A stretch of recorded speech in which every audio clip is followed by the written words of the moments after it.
Hello and welcome to a new episode of the Eastern Lariat podcast, your show for news, notes, reviews and opinions on the world of Japanese pro wrestling here on cagematch.net. I'm your host, STRIGGA, as always joined by Dylan. We're back here for a new show. Dylan, it was a glorious late October day today here in my part of Germany. I went out to do some cardio, and as a matter of fact, you're gonna be happy about that. I went back to shorts today. It was so warm that I went back to shorts. Since you're a big shorts guy, I know that will always get you fired up. But I'm now back in my tracksuit, in my WXW tracksuit. So how about you? How have you been over the weekend? Well, first of all, I do approve of the shorts for sure. I'm the king of wearing shorts in unusually cold weather. I think undisputed at this point. So it's not unusually cold. It's actually a little warm for this time of year, to be honest with you. 67 degrees in Fahrenheit. I know that very few people across the world outside of America use Fahrenheit, so I would say maybe 19 degrees would be more accurate. It sounds about right. Yes. So, but not that cold, I would argue. That's a very nice weather. That's almost like perfect weather to many people where I'm from. But even when it gets colder, I will continue to walk the shorts road here to shorts road. Yes. I will shout out everybody. Thank you everybody who donated to my fund for Ken and me and my family. Still open, still needed, to be honest with you, with all how weird everything is moving. So I do want to shout out everybody who did that. Thank you so much. Shout out to the YouTube commenters. We had a crazy thread on the last show with so many people coming in. Yeah, so many comments on the last episode. We really appreciated everybody there. Many folks talking about Team 2000X. And how bad they are, and someone, claiming Yoshitatsu should beat Tanahashi in the retirement match. So lots of interesting, a unique perspective on pro wrestling. I want to say that. I appreciated that perspective as well. We are open. That's the thing. The Eastern Lariat is unquestionably the most open-minded show when it comes to fans. Everyone is welcome in the Eastern Lariat family, no matter who you are. There was a debate on which heel factions won, DRAGONGATE disband matches, going on. Complaints about DG's, streaming service, as well. Yeah. So lots of stuff. Oh, and there's a big thread on whether TNA should partner with a Japanese promotion as well. So, we had a lot of conversations on there. I love the listeners and their comments. Rich. Please. Yes, shout out. Yeah. Yes, please message me or any of us, or just comment on the YouTube videos about the shows. I promise I will respond, because I actually have a lot of fun with that. Or you can just message us on Twitter at Eastern Lariat, our account and everything. We'll talk to you there as well. We welcome everyone, like I said. One more plug. Well, two more, I guess, technically. First of all, distant past in terms of recording. We recorded it like a month ago, but it did just release last week. My appearance on the Long and Winding Royal Road with W.H. Park, a longtime friend of the show, talking about Yoshinari Ogawa for a while, and specifically his match versus Jun Akiyama, which was the birth of the Untouchables. His team was Misawa after the match. It was a lot of fun. I think it was probably my first. Well, I mean, I've done little short videos for the Patreon before, but my first real camera appearance, cameras on appearance on the Long Winding Royal Road. So that was cool. We tried to make it work. The power of the new internet I got a couple of months ago finally came through for something on that end, because usually I try, then I have to disembody I'm just a voice on the show. But this time it actually worked. So shout out to WH. It was a ton of fun doing that show. Really cool stuff there, and a really cool match, and fun to talk about Ogawa after his retirement. One more thing. Listened, this is on the feed. I'm sure you guys know about it if you listen to the show. I recorded a big show about the Wrestling Observer Hall of Fame with the Emerald Flow Show's Gerard DiTrolio. And we talked about everybody on the card, pretty much, on the ballot. It took forever. We talked about people from Japan. That was the main one. We took a long time on Japan, pretty much every candidate individually. And then we just covered all the regions, like separately in quick fashion. And it led to some interesting discussion and debate. I need to know what the people think. Are you on my side about Takayama and Fujiwara? We need confirmation from myself. Or if you disagree, that's fine too. It was a lot of fun. I really appreciate Gerard and big fan of the Emerald Flow show with him and Paul as well. So, big shout out to everybody. I did a lot of stuff this week. Back on the grind, Strigga. Right, yeah, I want to give a shout out to the Emerald Flow show, give a shout out to WH Park, to Post Prorezo, always great shows to listen to. And since you've brought it up, Dylan, our listeners as well, you might just meet them on YouTube, you might meet them in the comments, you might meet them on Twitter, but you might also meet them in the queue for Royal Quest, much like I did. That was a real coincidence. I was just standing there in the queue talking with also another show, the True Penny podcast with Christy and the good old Twitter user Sheriff Lone Star. Oh yeah. It was the first time that we had met since about 10 years, I believe. It was the time when Meiko Satomura came to England for Pro Wrestling Eve. There we met, and this was the second time actually that we met at a wrestling show 10 years later about that.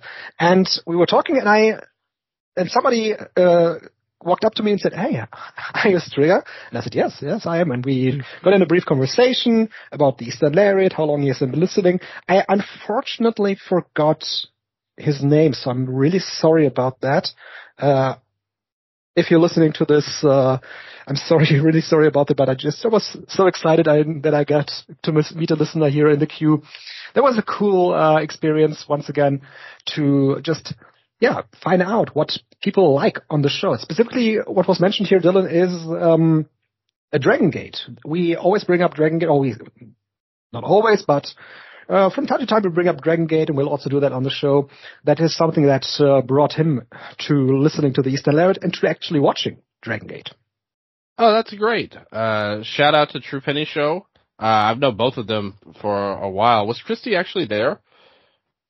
No, or was it just Sheriff Lone Star? Oh, okay. Yeah. Okay, well, that's cool, though. It's very nice to meet up with them.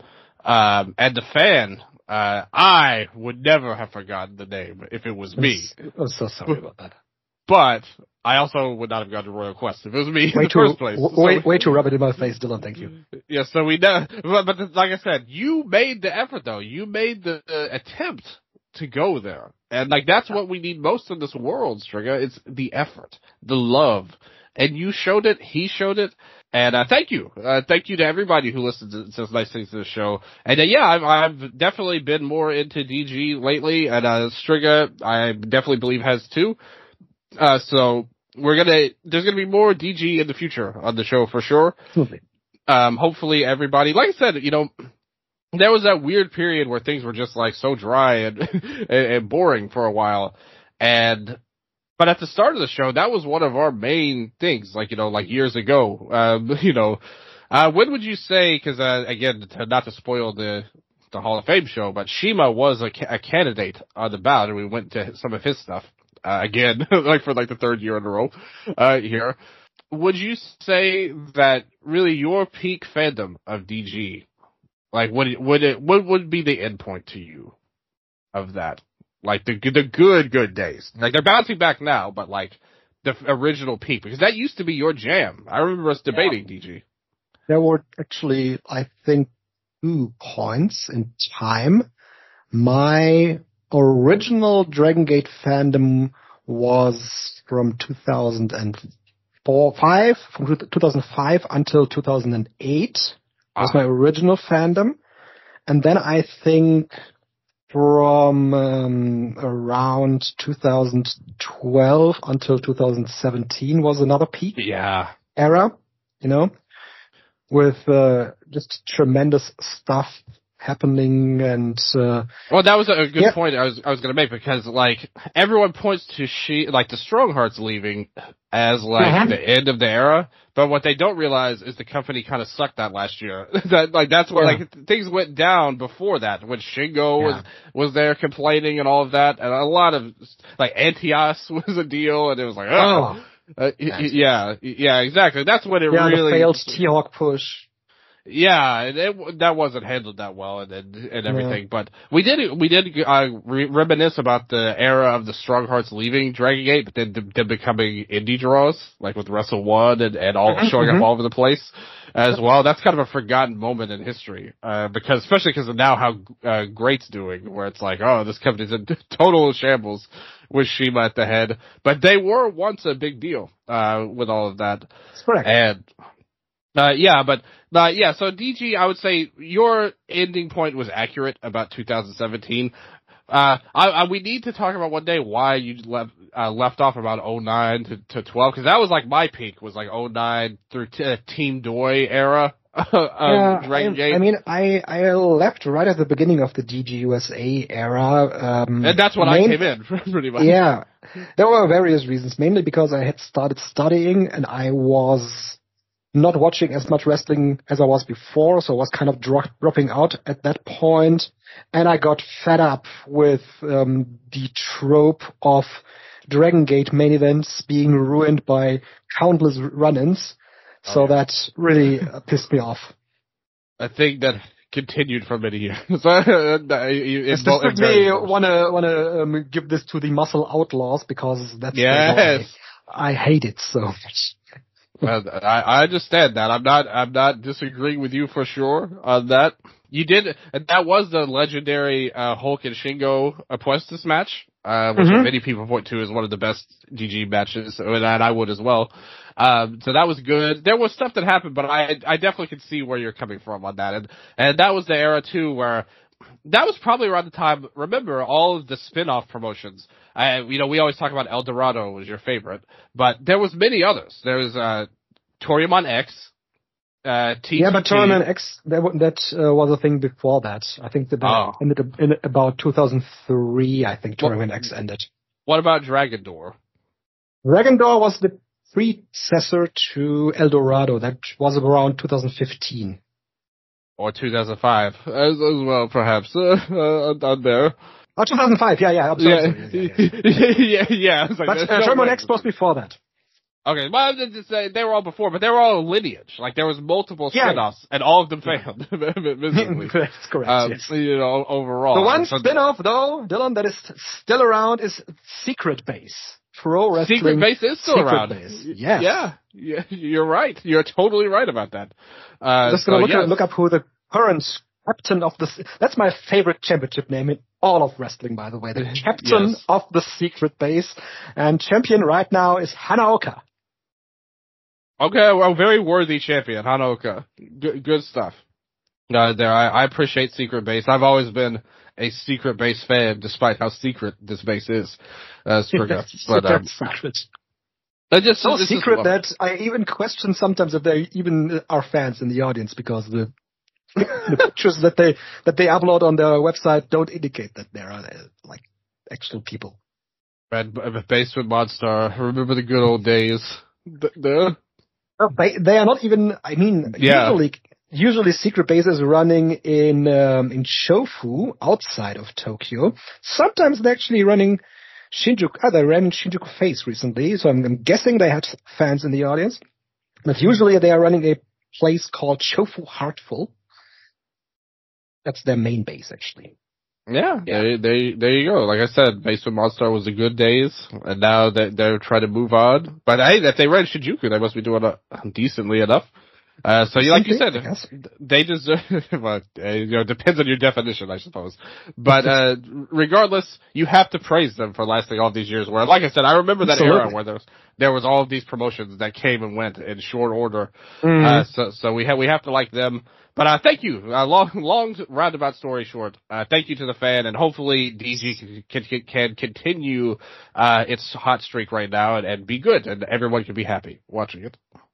We were actually talking about Royal Quest, and we somehow rambled around and landed at Secret Base. But yes, Royal Quest. Royal Quest was a show that happened in the very, very gorgeous Crystal Palace National Sports Center. It is in an area located, like you said, not actually in Crystal Palace, but nearby. Crystal Palace is nearby. Nor is it a palace made out of crystals, which I was very disappointed in. Facts. It is in a gorgeous park, so we went out and we had some drinks and went back to the queue and talked about wrestling a bit, and then went inside. It was really easy to get in, no long queuing actually. So we found our seats, we got some drinks, and then the pre-show started. And we were really in a sitting beside some people that were really Tetsuya Naito and LIJ fans. And I guess that also influenced our enjoyment of the show very much. And everybody around us were just was very positive about just going to this show. And of course, if you're going to Royal Quest, I mean, if you've seen the prior Royal Quests, it's not a show where a lot of storylines get into a different direction or anything of that sort happens. It's a show to just give something to the UK audience. And lots of them actually were also at the meet and greet. I was not. We were just hanging out there, having a beer. So it's just fan service for the UK scene. So that's something that you have to keep in mind for watching this show, actually. And then, of course, I was sitting there and we had fun with the opening matches, with the pre-show tag with Oscar and Yuto Youngblood defeating the Greedy Souls. Then we got to know that Robbie X actually was the X for Taiji Yoshimori, and they are also in the Super Junior Tag League right now. Went over Danny Black and Joe Lando. We had the women's tag with Asumi and Danny Luna over Kanji and Mina Shirakawa. And then we had this stretch of singles matches. So our impression of that show was that it really built nicely. The matches live were really enjoyable. None of them were really like that you'd say, this is a great match, anyone has to check out this match. But we really enjoyed ourselves, had a good time. I especially enjoyed the Kosei Fujita versus Michael Oku match, and Yota Tsuji versus Drilla Maloney I thought was good too, especially not just for the live audience. And when it came to the main matches, the Strong Openweight Tag Team title match probably was my favorite match of the show. The Zack Sabre Jr. and Zanata match was much more a match that was driven by the audience, welcoming home Zack Sabre Jr. with the championship than anything else. The David Finlay, Taka and Gedo, it was not really a match, it was more of a segment, was enjoyable with Finlay going off on the audience. So, from a live perspective, this show was really enjoyable. And when I'm watching at the ratings on Cage Match, from those that were live in attendance, most of them giving that a 7 or even an 8. I'm seeing here, 1.8 rating actually. So for us there, for the 1,544 fans in attendance, that's more than actually come to most of the Korakuen Hall shows these days because of issues with more people getting inside of the venue, actually. So most of them actually enjoyed the show very much. Yeah, I did a show. I made special time to watch this show, Strigga, solely to try to find you in the crowd, which I could not do, unfortunately.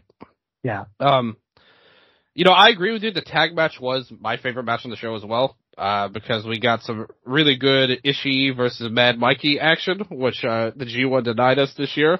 Ishii, the proponent of the most random return in AEW this past week, standing across from Jericho for seemingly no reason after the ladder match, so good stuff for him.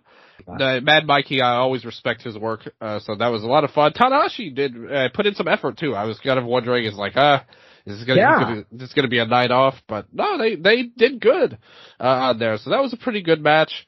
My favorite part of the show, honestly, was the Finlay and Taka stuff. I thought that was, the stuff with Gato coming in. We were popping so hard when we knew that we were getting Gato and Taka actually.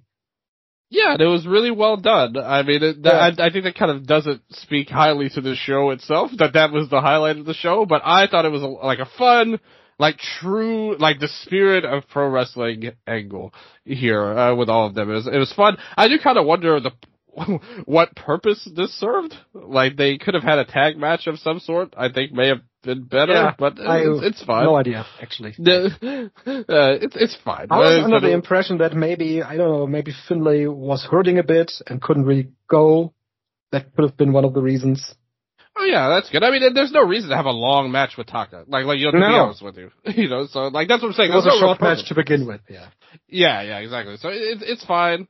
I thought the Fujita Oku match did over-deliver. I personally am not a big fan of Oku, to be honest, usually, but I thought he did pretty good against Fujita. Most of the audience was actually shocked that Fujita beat Michael Oku. I was surprised. Isn't he their their number one contender or something like that for Rev Pro now? Yeah, isn't he actually? Let's see. He's actually the champion. Oh no, he used to be the champion. He dropped the title to RKJ, I think. He is one of the main to Luke Jacobs. Yes, he's one of the most important guys in Rev Pro. Yes, he had just won the number one contendership match 1 day prior versus Ricky Knight Jr. Yeah. That's right. That was what I was thinking about. Yeah, right. But also, Kosei Fujita has a shot at the strong openweight title coming up. Well, I guess the strong openweight title, we have to respect the pecking order, I suppose. Sure. The women's match was pretty good as well. The main event, it was I saw a lot of criticism towards you, STRIGGA. You personally are the ringleader of this crowd that controlled the match, the first half of it. But really just the crowd in general. And my take on that is, the reason the crowd was so busy entertaining and amusing themselves was because this match was really uninteresting and boring, actually. Yeah. The first part of it. There's a reason the crowd did all that stupid stuff at the start. Was because it was boring. I couldn't tell you anything about the match right now. Exactly. You were there. I thought it got okay by the end. It wasn't a terrible match or anything, but to me, the G1 match they had blew this away, hand over fist. Sure. Yeah, for sure. Yeah, and a lot of the undercard stuff was dire to me. It was super boring, in my opinion. The Umino, Callum, Drilla Suji, Robbie X, and all these people. It is what it is, I suppose. It was a fun live show. I think it was kind of designed to be. I mean, attendance-wise, I'm sure I looked at those empty seats that showed up on the screen, and I was thinking, well, they probably don't like this. My take on that is, I think what happened with this really was, okay, we put the belt on Zack, and that's it. That was enough to them, and it turned out to not actually. They should have actually booked more interesting things on the show than the main event if they wanted to do better. But, he did get a hero's welcome, at least, on here. The ones that were in attendance loved him. So it was definitely a show, like you said, for the fans in the UK. That's cool that they get this stuff. And like I said, it was a miss to not put more overall besides the Zack stuff, but still, the tag match was pretty good, I would say, the tag title match, and we'll see what the future holds for all of these people. More discussion on Umino will happen in the future for sure, I'm sure, as well. So we will see. We'll see how it goes. But I did like too, there was one of the matches going on where on the feed, was I think it was Gideon Gray on commentary was talking about how, I forget who it was. I think it might have been Tsuji and Maloney, or maybe Fujita Oku. He was going on and on about this match is a banger, amazing match and all this. And I was this is alright. He said, calm down on here. So that is fun. Hopefully we'll see more Charlton, based excursions in the future to do something different, and Walker based excursions as well in the future as well. Yep. So we need to see more of New Japan abroad. I don't know how valuable the strong titles are, but they did prove with Fujita when beating Oku that it at least stands above the Rev Pro title in the pecking order.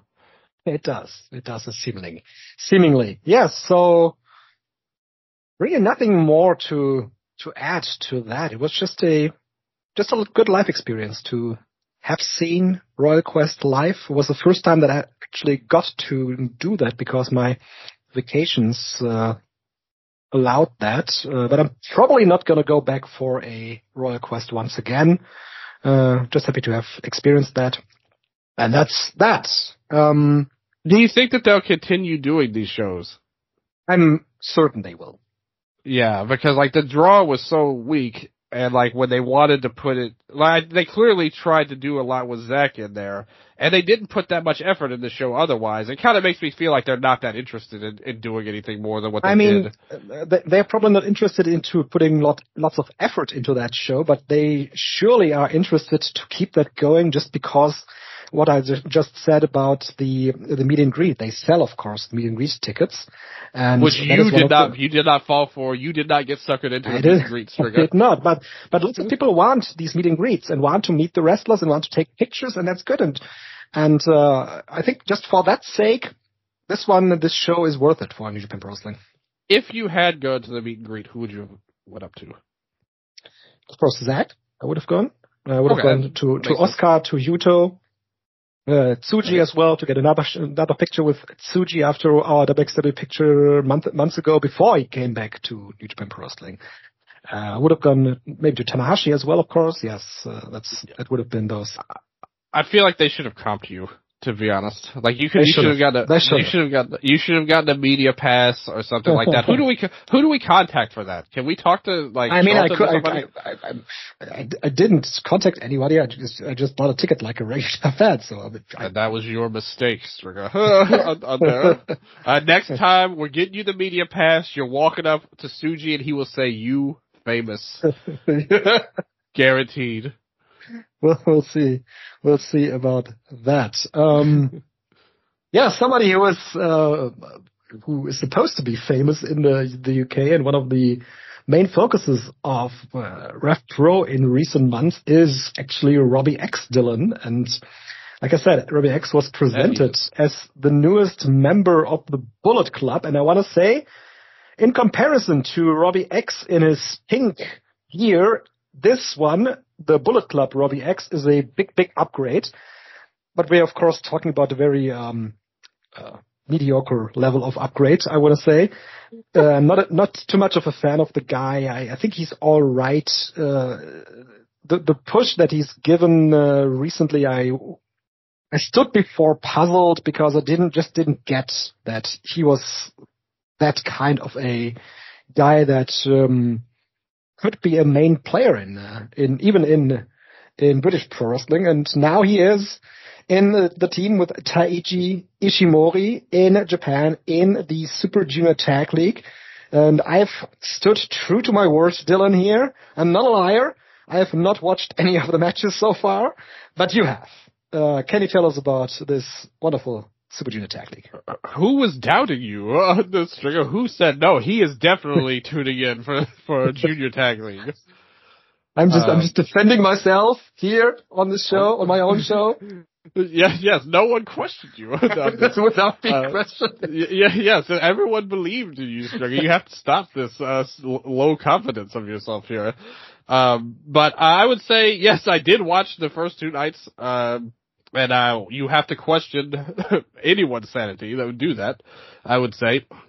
I would say my favorite match would have been, I haven't seen today's show, or yesterday's show, or today's show, I don't know. Who knows? I heard good stuff about the semi-main between TMDK and the Bullet Club Waters. Okay. So I look forward to it. I look forward to this Good Things match that you've had here. I would say the first two nights, I liked that they put Daya in the main event of the first show. Of course, to lose miserably, but still, that was interesting. At least something different. The best match of the first two shows, I would say, would be the main event of night 2 in Kawasaki. It was Catch 22 versus the Knight and Kushida. Very good match, as you would expect. Everything else has been pretty much like replacement level, like solid but not spectacular. It was nice to see the velocities in New Japan. I thought they had a pretty decent match versus Rocky and Yo. Nothing crazy, but nothing terrible either. You know, you're not gonna be like, oh no, how could I miss this? Like, nobody's gonna feel that way. But I would recommend the main event of night 2. I think it was a pretty solid match, and always fun to see Catch 2 too. I think they're a great tag team, and whenever they're in the main events, you could expect them to deliver. Yeah, I would say. Yeah, that's true, definitely, yes. So that is the Super Junior Tag League then. If there is nothing more to add, we might just go and look at the card that we have right now assembled for Power Struggle. Last time we talked about the show, we were still not, we were sure, but now we have the matches actually lined up. So it's the Super Junior Tag League final, of course. Then we have El Fantasmo and Hiroshi Tanahashi versus the House of Torture, Evil and Ren Narita. I'm going to talk about Evil and Tanahashi in a bit here too. IWGP Tag Team title, Mikey Nichols, Shane Haste against Great Okan and Hinare. Junior title, Doki defense against Master Wato. I'm still not over the fact that he's just back as Master Wato. Just you really wanted that Kawato. I wanted Hirai back. Global title, Finlay defense against Taichi. Then Zanada versus Shota Umino in a singles match, potentially setting up Shota Umino to face Zack Sabre Jr. for the IWGP World Heavyweight Championship if Zack Sabre Jr. defeats Shingo Takagi. That's the card we have so far, Dylan. Yeah, this is about how I thought it would play out. To me, last month we kind of went back and forth on if it would be Umino or Shingo in the Dome. And I thought it would be, oh goodness, a horrible throw on the football game I'm watching. Just led to a terrible interception. But we talked about it, and I thought that Umino and Shingo, I thought Umino would get it, and I think that that's where they're going. And, you know, it's funny, again, there's a ton of discussion on Umino right now. A ton of heat on him as well from many fans. And it's kind of like, it feels like that is the way top stars get made almost in this modern era.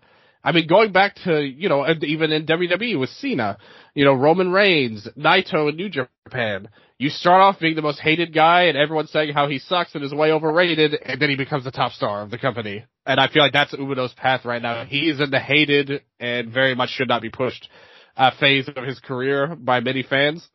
And the thing is, that push always works. Like, historically, like, it always ends up working. Historically, that's true.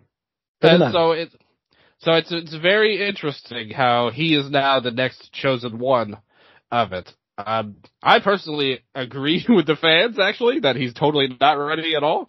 Especially not for a Dome title shot, to me. I think that's a way too many steps ahead for him.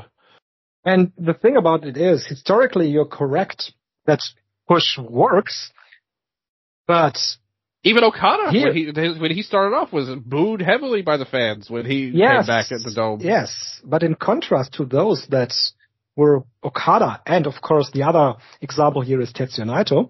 Yeah. But none of these two, in the era when they were disliked and booed, none of these two were actually put in a main event in the Tokyo Dome. That is true. Well, they had a chance to put Naito in the Dome, and the fans voted him out, which Umino would also get voted out if he were put in the fan vote this day. He would. So I am somewhat, I want to again use the word puzzled. I'm somewhat puzzled about this lineup here, because if Umino really is about to headline the Tokyo Dome, I don't know if that is not going to do some irreparable damage to him as a top star of New Japan Pro Wrestling. Because if the attendance should be lower than expected, that will, of course, be attached to him. Well, the thing is, though, like I said, the Naito thing, that didn't stop him, ultimately. And that was more damaging than any kind of attendance to be voted out of the main event. That's correct. You're right. The thing with Umino, though, it's not, if he stays like this, it will be. The thing that will make Umino work is when he changes himself completely and sheds himself of all the stuff he's doing now, much like Naito and all these other guys. Like, once he has that huge change, that's that's when the fruits of their labor will likely pay off, I would say. Mm-hmm. But as long as he's like he is now, I don't think anyone will like him that much ultimately.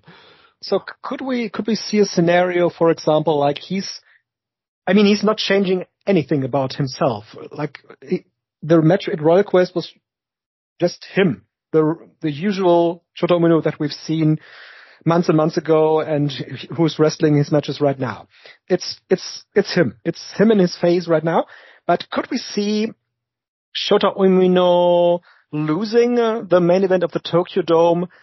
We could maybe then see him leaving the ring, maybe like Okada years ago, crying in disbelief that he actually lost the match, disappear for a couple of weeks, and then return in a different character, in a different role. Could we see that? I think we're still like a year away from that part. If you remember, even in Naito's push, that didn't happen until before the G1, where he went to Mexico. Like the LIJ Naito became a thing. Mm-hmm. So I think that's how it will have to be.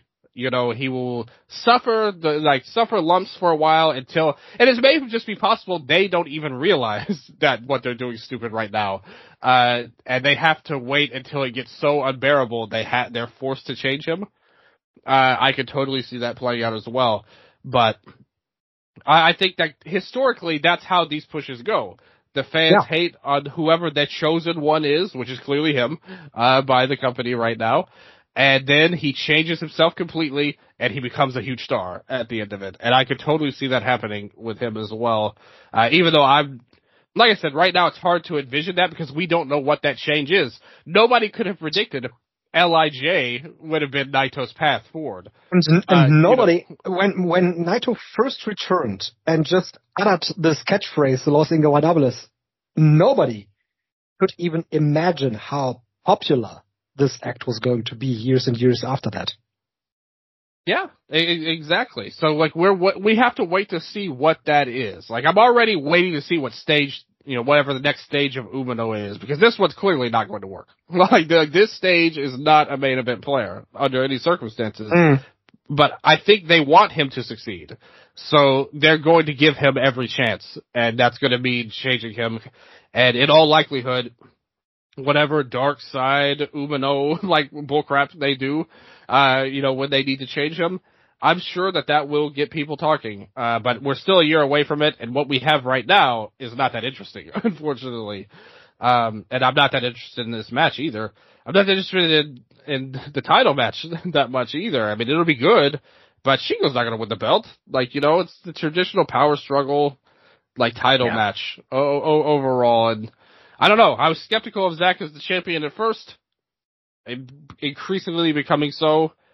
I think if it were up to me, I would have just done Naito and Hiromu for the belt as the main eventer and just go with whatever you need to as the secondary. But they are going forward with this, and Shota Umino and Zack Sabre Jr. looks to be the next main event.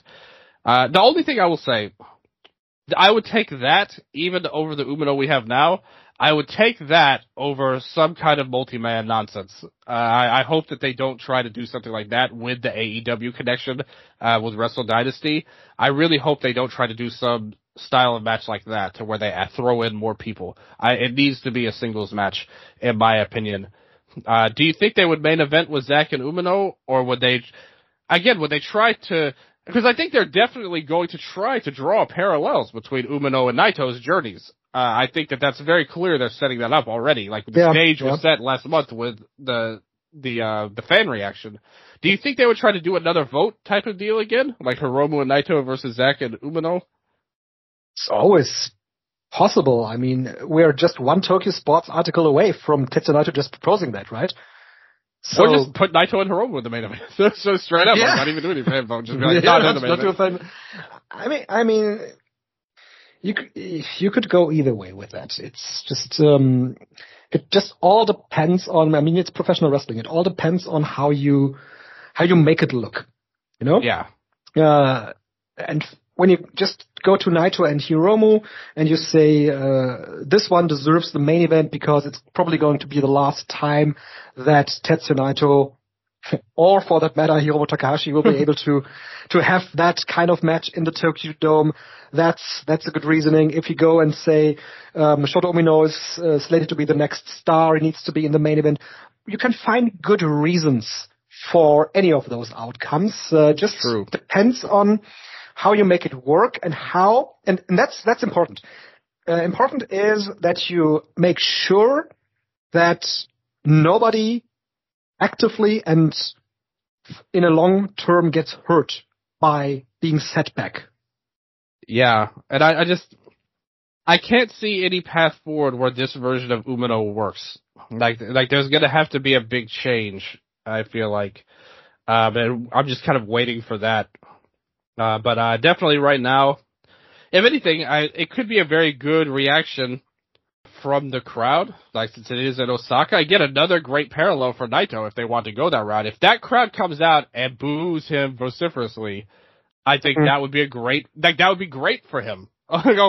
Yes. I mean, it's portrayed as if that could only be a negative for him, but actually, if you're looking at, like you said, if you're looking at the examples, that can actually motivate a guy and drive a guy to find a different place and a different role in his development. And motivate the company to make changes. Yes, that's true. And to be quite honest, if Shota Umino is going to be the guy, that is the kind of pressure that he needs to withstand as the guy on top of New Japan Pro Wrestling. Yeah, I mean, it feels like he's the one they've chosen for that. I still think... Yes, absolutely, but still, though, that argument still stands, Dylan. If that's the guy that they have chosen, and if that's the guy that's supposed to be the guy, then he needs to be there and just prove that he is that. Yeah, I mean, I do agree with that. Like I said, I don't think this version of Umino can work. I think this is like the building blocks, phase of him. And it's something if all goes well, this will be his Stardust Genius era. Like, pretty much. But if they just keep going on with how it is now, then I don't think that will be successful. I think he needs to change drastically, pretty much, because I don't think he really has a lot to him at the moment. Unfortunately for him, especially when compared to someone like Asuji, who's done the same class, and I think everyone is very impressed by it, thinks has a ton to him. We'll have to see how it goes overall, but obviously this whole show ultimately is a stepping stone show to get it. Like, we have to get through this bridge to get to the dome, really, is how I look at Power Struggle right now. I'm not particularly, I mean, it's nice that Taichi's getting a title shot on the show. I was doing something, I'll talk to you off the air about it, but long story short about it, I was doing some research and a bunch of stuff. And Taichi, to me, is one of the more under-pushed people. Like one of the people that they could do more with. He would be pretty much near the top of the list. So I'm glad that they're giving him this chance, even though it's likely just to build to Yuya. He's an immensely popular guy. And he's a good worker, like a good wrestler. So a good guy. And like I said, this is ultimately to build to Yuya, obviously. Getting the title shot. So, I mean, that's cool. I have no problem with that. Doki and Wato is kind of interesting. We kind of discussed it last month. The way it's worked out, I really think that they're going to build to a multi-man match for this belt at the Dome. I'm really afraid of that. We need that. Ultimately. And it would be kind of good. I think the preferable thing would, if they should have just held out Wato for another month and then have him have his big win at the Dome. But also, Doki's popular as well and a good champion, so they might want Wato to pin a heel character to get the belt at the Dome, and that would be his big win. Now, even though I really like Doki as champion. Main event should be a good match. Again, I'm not particularly interested in the result of it. I don't think that, they're gonna make Shingo a double champion, or anything of that nature. They should have put Shingo's belt on the line, too. Against Zack, I think would add a little bit of spice to this match. But I think it'll be a good show match-wise. I think Doki and Wato will be good. Finley and Taichi Finley's been very consistent. I think Taichi will deliver as well. Even Sonata and Umino could be, like I said, if that crowd goes crazy on Umino, that could at least be a memorable moment, I would say. So it's a decent card, just not it's one Osaka that has after all, right? Exactly. Yeah, that was my point earlier. Like, if Osaka turns on him that much, that's great for him because it gives you a direct correlation to Naito, which is what they wish that he would probably reach his popularity. I don't know if he ever will, but I'm sure they wish that would happen. And this would be a good step forward if they react to him in that way. Yes. So, global title, Finlay and Taichi. Since we have this tag match on the card, last time we talked about the New Japan Television title that's held by Renarita. We were under the impression that Yoratsuji would be the one challenging for the title, but now it looks like it might as well be El Fantasmo because he's on the opposing team of Narita on this show. So with Yuya Uemura being absent still due to his injury, and with Yoratsuji holding a victory over David Finlay in the G1 Climax, it should make sense that Yoratsuji would be the one challenging for Finlay in the Tokyo Dome. Yes, Tsuji. Like, if it's ELP, what are they going to do with Tsuji? Really weird. Really strange booking, I would say. But, yeah. Maybe we'll see. Maybe they have something special planned, and ultimately this title doesn't actually mean anything anyway. So if they could probably give him something better to do than facing Ren Narita for this goofball belt at the Dome, give him a big dream match. Maybe that could be the blow-off match between him and Takeshita, like, special singles match at the Dome. You give Takeshita a spot. They went 1-1 in the G1. Have that final match to determine it. And Takeshita has a belt as well. I get that, but who would Finlay face, actually? Oh, Finlay? Yeah. Tsuji would be facing Tsuji would be facing Finlay because of his victory over Finlay. No, that makes no sense. Like, they're building to Yuya, like, with this. Like, but is Yuya going to be back in time? That's the question. Oh, well, I don't know why else. I guess, if that's in question, I guess that would throw some things up, up there. But, why would they have Taichi? That was my entire point, Dylan. Oh, well, you were talking about Narita and ELP. Sorry, I got confused there. I apologize. No, I was talking about Narita and ELP. We were talking about the New Japan Television title last time, and we were under the impression that Yoratsuji would be challenging for that. Yeah. Because he was the odd man out in the television title picture. But with ELP now being in this tag team with Renarita in this tag team match, it could be ELP. Yeah. After all. And so that would leave Tsuji out for the global title. That was my point. Oh. Well, I guess if like I said, if Yuya's not going to be back in time, I guess that, fit him in there. Yeah. That would be a good match too. Like if it was Tsuji and Finlay, I'd be up for that. It just seems like it would be kind of out of nowhere. Like, like there's no real reason for it. Exactly. That's why I was under the impression last time that we would actually go in a different direction. And now we have this tag match that throws a wrench in the ideas that we had. Yeah, like I said, I would rather Tsuji do something else anyway than face Narita. Yeah. So that's kind of where I still do the Takeshita match. They could do that on the 5th for the international title. Yeah, that would be fine as well. But yeah, Finlay. Like I said, Finlay to me has been one of the better people of this company the last few months. His matches worker in the company. Well, at least for the last couple of months he has been. I would say, both of his matches were the best matches on the last two big shows, pretty easily, I would say.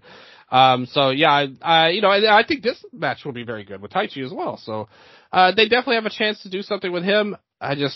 It's just weird. Like, this Taichi match kind of throws a wrench into things, like making you think that. I think the easiest end is if Uemura's back in time, but if not, then that opens the door for, like, Tsuji would be the obvious person who doesn't have anything going on for him right now. So it's interesting. I guess we'll see. I guess maybe you would presume that they would set that up after this match as well. But they did the whole angle with Finlay calling out Yuya Uemura for like 2 months. Like, they've been building to that constantly. And that is correct. Like, would they do that to not have him come back? No, that's actually a good point. Yeah. Yeah. Like, I'm pretty confident he'll be back, but again, if that doesn't happen, Tsuji would slot in well, but it feels like he's the odd man out right now. to me, and they'll have to figure out something. Is there anybody on this roster that you would say, like Tsuji? What if it's Tsuji versus Shingo for his belt? Why not? Yeah. I mean, that makes sense. Tsuji's called out the LIJ people in the past. Shingo's got a belt. I think that would be a way better match than him versus Naruto. Yeah, a way better match, and would actually make sense if they are doing Naito and Hiromu as well. You could do 2 LIJ singles matches. Yeah, why not? Perfect. See, that works out perfectly then. If they do that. Yeah. Okay, see, look at that. We put 2 minds coming together to make sense of Gato's booking right now. Yes, so making sense of the booking as well is the first match that we have actually announced officially for the Tokyo Dome, Dylan, is a singles match between Hiroshi Tanahashi and Evil. And while it didn't get away well on Twitter, I was actually one of those people that said, okay, yeah, I mean, that's the match, and we're going to get that, and we're probably going to make the best of it. And as for Hiroshi Tanahashi, this is a match that apparently he wants to do, because he's been in the storyline with Evil for about 6 months now, and Tanahashi, of course, should just say, oh, I want to face someone from AEW at that show, but no, he's going to face Evil, of all people. And when you look at Hiroshi Tanahashi and the state his body is in, this match actually makes a lot of sense, because you can throw a lot of smoke and mirrors into this match. You can have countless run-ins with the Evil dick of a match. You can have ELP also get his moment in the match, saving Tanahashi from whoever is going to be there from the House of Torture. And it will also provide that Hiroshi Tanahashi doesn't have to do necessarily too many of the big bumps that he would have to do if he, let's say he faces, I don't know, he faces Cesaro. Claudio Castagnoli, sorry. Yeah. Claudio Castagnoli, Cesaro, yeah. Claudio Castagnoli at the Tokyo Dome. That would be a match where he would have to go really hard with a guy like Claudio, but with a guy like Evil, Tanahashi doesn't have to go as hard to provide a match that in the end will leave the audience satisfied. But Strigger, what you don't understand is I want to see Claudio in a big match. But I don't care what the reason is on there. I love that guy. Such a great worker. I saw somebody making great points. He's amazing.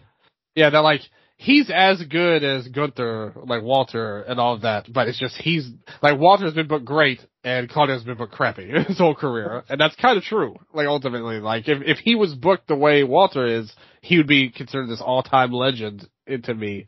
I think he's one of the best in the world, truly. So shout out to Claudio. There.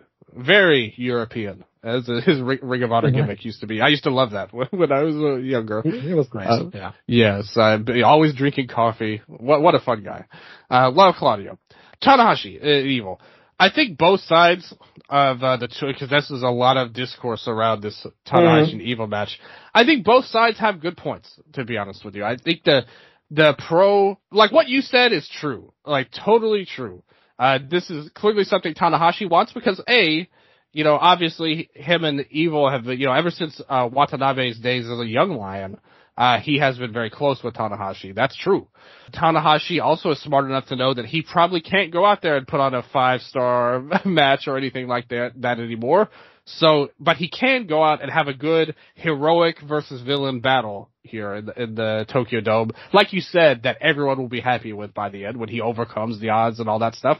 A very easy match for him as well. So I think that makes sense too. And both of those points are fair. I also think that it's not wrong for fans to not like this match either. Like, if they like, oh, I really wish Tanahashi was facing somebody good or that I like personally, that's not a flaw of the fans, and they don't owe Tanahashi to say, oh, well, he said it was good, so I have to like this stuff I don't like, actually. Yes, that's actually right, yeah. Yeah, so, like, I think both sides have good points overall. But I'm with you. Like, I mean, this didn't bother me at all. Like, Tanahashi was not going to have that legendary match that we would want him to have. Let me tell you something. Me and Ken were watching these shows. I've gotten Ken back into wrestling, a little bit, Japanese wrestling lately. since everything's been going on. It's been very helpful and cool on that end. And we watched this show, and when Tanahashi, last month's show, King of Pro Wrestling, when Tanahashi announced his retirement, Ken's reaction was like, "Oh, it's time. It's time for him to go, or time for him to retire. He needs to focus on being the president."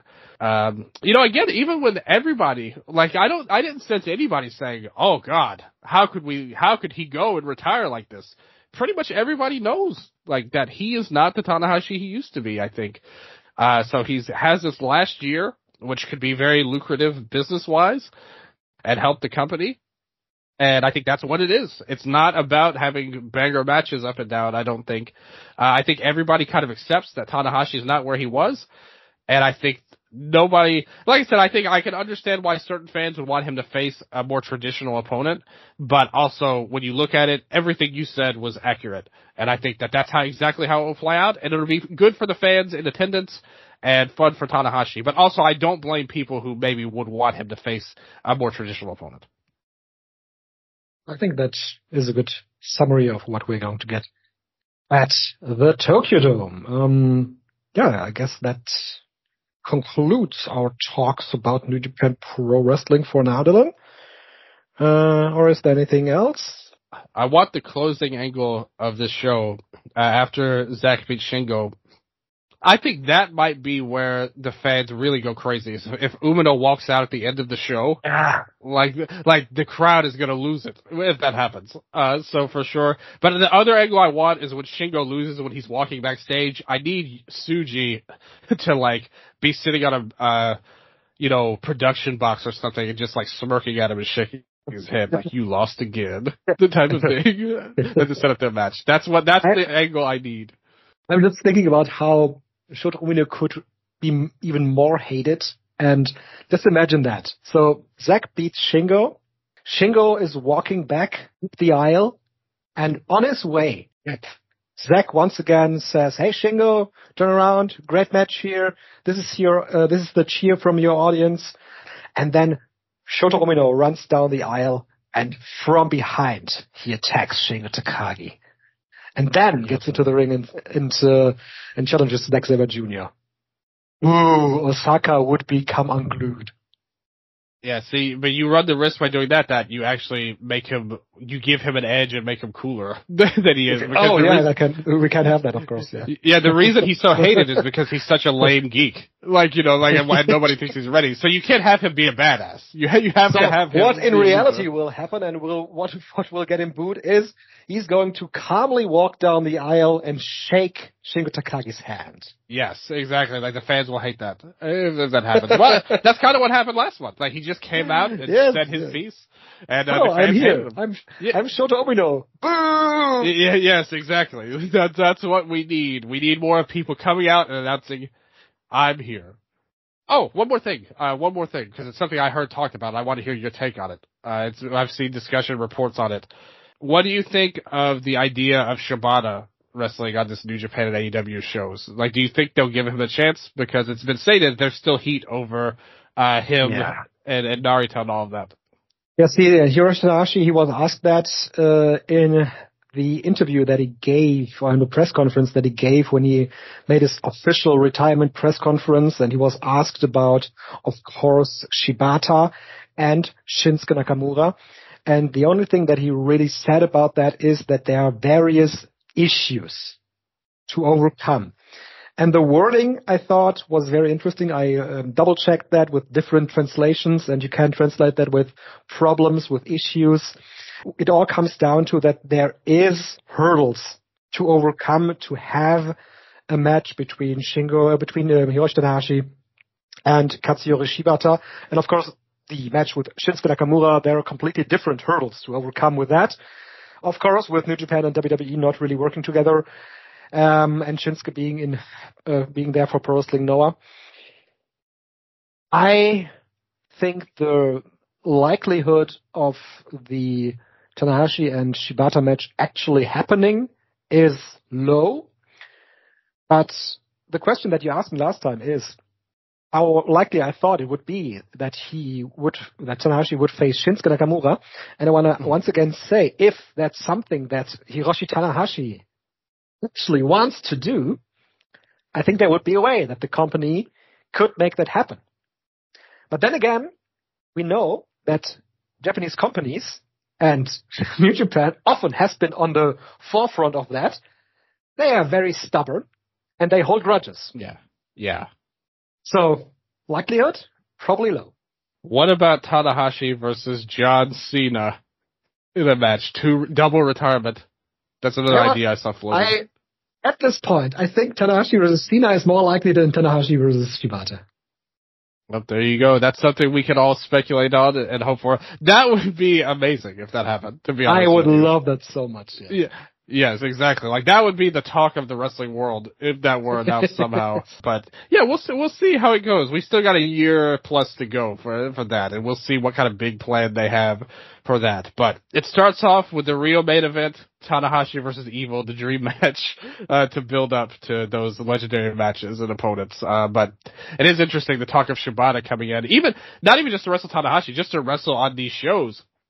I think would go, if he were able to get a match, even at the Wrestle Dynasty show, I think that would go a long way towards him being, things warming up a little bit between the two sides, because it's hard to make amends when you're so far distant, Mm-hmm. Yeah. Correct. Yeah. Just wanted to bring that up. Yeah, sure. Good that we talked about Shibata here on the show. Moving along, Royal Quest, of course, was on October 20. And then we had a show back in Tokyo from All Japan for Pro Wrestling on October 22nd.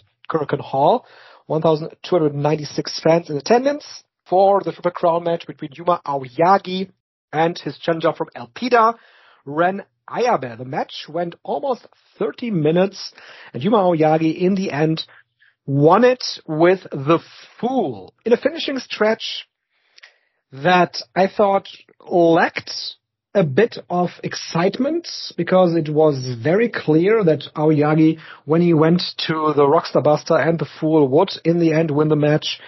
But there were moments in the match where Ayabe looked really strong, I thought. And I also saw tweets about him indicating that he is now risen to a level where you can believably put him in main events and people will be there for it. So, Dylan, what did you think about the Triple Crown match between Aoyagi and Ayabe? I think this was a success, to me. These two going at it by the end. Totally agree that Ayabe has been elevated through the last month, including this match as well. I feel bad for our friend Irv on Twitter, because I know he just is so sick of Aoyagi as champion already, wishes Anzai was the champion, which I think we all wish Anzai was the champion forever. In my opinion, he was so good they should make a belt for Anzai, particularly. It just be a permanent title that he always has, in my opinion. But I do like Aoyagi here. I think this was a good bounce back from where he started at last month with Kento. I thought this was definitely the more interesting and impressive of the two matches. And I thought it was a match that got better as it went along as well. I thought that they were able to build this very effectively. Not an idea I would have gone with, to have them go so long, but I thought they made it work overall in a good way. And I thought Ayabe did a great job as well. And I think that he's showing that he's actually learning from a lot of his flaws, which, one of the points I always make on him is that I just think this guy should be a monster, badass guy, and he's so light in his offense. And I think we're seeing him make improvements on that end as time goes along. Yes. And I thought this was a good way. Aoyagi was up for it as well. Maybe he inspired him, or maybe before the show he went, look, man, don't hold back this time. We got to make this a main event. And I thought that Yuma showed, even though he is technically, a younger player himself, even in his late 20s, his veteran technique was showed in this match, because I thought he did a very good job leading this. Yeah, this match was ultimately about how both of these guys carry themselves, because there has been criticisms about Yuma Aoyagi's title run so far, and that he's been too comedic, but I thought he was really sincere in this match and really brought it. And also, Ren Ayabe, like you said, carried himself in a way that actually fits more to his body length. It's not so much that he has that big weight carrying around, but it's just the length of his body. And I thought, even with the submissions here and him also getting out of the submission, that has been a crucial storyline element of these two, leading up to this title match. Him getting out of the submissions because he just can reach the ropes so easily was also one of the points of the match that made it actually work for me. And I came away really positive about this title match. And I think this was a better match for Aoyagi because he was able to play an asshole like here, and you couldn't really do that with Kento. And I thought his egging on Ayabe brought the best out of him as well. He was able to play more of a, not heel champion, but he had a little bit of that jerk edge that makes us all love Yuma so much overall. So I thought he was able to show that more than against Kento, and I thought it was really well done overall. Both guys deserve a lot of credit, and it was a good attendance again in Korakuen, nearly 1,300 fans. So people were buying into this Ayabe push. I think it's a good thing. So overall, all thumbs up for me on this one. Definitely a good bounce back for Aoyagi after a shaky, September, I would say, for the title reign for sure. Yeah, that's true. I mean, a good show overall. In the semi-main event, we got this huge reaction from the crowd for Shuji Ishikawa's theme playing. So it was Ishikawa, after all, who teamed with Zuwama for his 20th anniversary match against Shuji Kondo and Hideki Suzuki. It was a good match. It was good to see the Violent Giants once again here. In the match before that, we had Davey Boy Smith Jr. pinning Yuma Anzai, actually.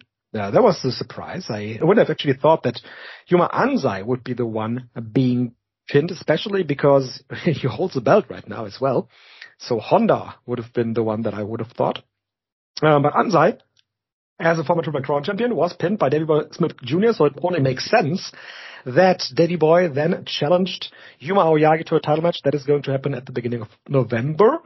Should be a good title defense for Yuma Aoyagi, who said, "I am All Japan." Jesus, Dylan.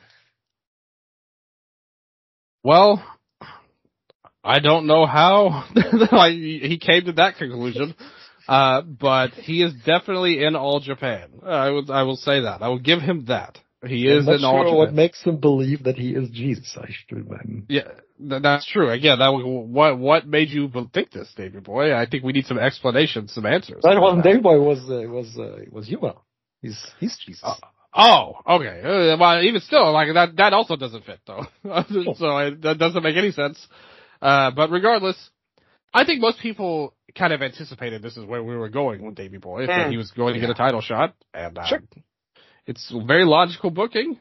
He's worked pretty well. Again, it's not like it's something where I'm going crazy over it, but I think that it's a solid match and something to get us, a good bridge into the tag league, to have him go for this belt. It's a good win over a big guy for Yuma, and I think it's a fine choice. They booked him well. He's done, well enough for sure, and I think that they'll have a good match together. But it's not something I would say is anything I'm losing my mind over. Yeah, I said it before. I'm high on the Miyahara and Davey Boy Smith Jr. tag team. I think they work well together. Double X? Yes, I like that he's around. I like that he's around for seemingly for the long run. He has set up his own Japanese Twitter account for him now, and I just think that this guy, he has so much mileage and so much knowledge. He's so much to give. If they should bring him into a training capacity, he would be one that can give a lot of experience to the younger wrestlers on the roster. That would be something that I would look for if I was All Japan Pro Wrestling. Let me ask you this, Strigga, not to jump in on you, but let me bring this point since you brought that in, how valuable he could be outside the ring. Do you think that he could be a good sort of liaison to the Western audience, like English-speaking fans? I was just going to go there, actually, because not only that, but he could also be a very valuable agent for foreign wrestlers coming into the company, specifically, of course, from Canada or from the US. Well, it's for sure, in the ring and all of that. But I'm more so saying the fans, because I think that's one of the things that All Japan has really struggled with is, they don't really have any footprint in the Western fan base, the English-speaking fan base. I mean, we have our group of fans that we all know and love, but I don't think they've been able to really, they haven't put the effort in that a Noah has. Again, that Noah hasn't exactly been the most successful, but there's no doubt that they put effort in. A lot of companies in Japan have English commentary, for example. Like All Japan had that one time, literally, with Francesco Akira, and they have never done that. I think if you could have somebody like that that represents your company from an English-speaking standpoint, can maybe make some YouTube videos, do stuff on social media, and hopefully maybe get some English commentary. I think that would help them. And we all understand that All Japan's a smaller company. They don't have the backing of cyber agents or anything like that. But I think with somebody like him around, he could be a real, valuable player, like a real game changer in terms of that role if they wanted to do that, because I think that's what they need even more than in-ring stuff or even training, which I definitely think he would be good at that. He's a very, this guy's been wrestling since he was 8 years old, him and TJ Wilson and stuff. So this guy's got a ton of knowledge from his family, from everything, no doubt about that. But I think what they really need more than anything is a link to the English-speaking audience to help them grow in that way. That makes actually a lot of sense. I think you can really benefit from this guy in a lot of various scenarios, in the ring, outside the ring, training, outside the ring, making the connection to the audience, like you said. It's a win for the company to have the guy in. Yeah, and I have no problem with getting the Triple Crown shot. Actually, that definitely is the case, yeah. What I wanted to talk about, Dylan, on this roster specifically is the ELPIDA group. ELPIDA consists of the young guys, and Rising Hayato and Yuma Anzai now have become the All-Asia Tag Team Champions. Ren Ayabe had the Triple Crown title shot, so they are portrayed as a fairly successful unit right now, with the former Triple Crown champion, of course, in there too. They have Honda in the group. It is a group that in most of the matches actually is supposed to be the babyface unit. Sometimes, though, for example, the show that we had today, we had Yuma Anzai against Ryo Inoue. And Ryo Inoue is part of the All Japan main unit. So usually in Japanese pro wrestling, the main unit, the Hontai unit, is consisting of the baby faces. But here, in the case of All Japan Pro Wrestling, which I think makes it more interesting, you have guys that lean towards being heels on either side, on the All Japan Hontai group and on the ELPIDA group with Inoue and Honda, while on both sides of the coin you have strong baby faces with Kento Miyahara on the Hontai group and, for example, Rising Hayato or Yuma Anzai on the ELPIDA group. So what do you think about the dynamic between these two groups, because they have been put into matches against each other on this tour frequently? What about Shinjidai? Says STRIGGA. Zennichi Shinjida is something that died last year, I think. Yes. It was not very successful, no. Unfortunately. Yes. Yeah. But no, that's kind of the funny thing about this promotion up and down. Me and Jess, Jumping Nippon, we've had this conversation multiple times, that All Japan is viewed as this ultra serious company, very traditional and all of that stuff. But actually their roster is full of goofballs, when you look at it. If you look at everyone on this roster, there's nobody who's actually that serious. From Kento on down. Probably the most one would be maybe Dan. He's the most serious guy. Everyone else has this weird side to him. Yeah, and Anzai somewhat, but him and Honda were putting ridiculous videos online, on social media when they were a tag team. So everybody's got that side to them that's kind of they could dip into this heelish role at any time, depending on what their mood is. It seems like there's no real consistency, other than, if the situation calls for it. Again, similar to Aoyagi. Look at him.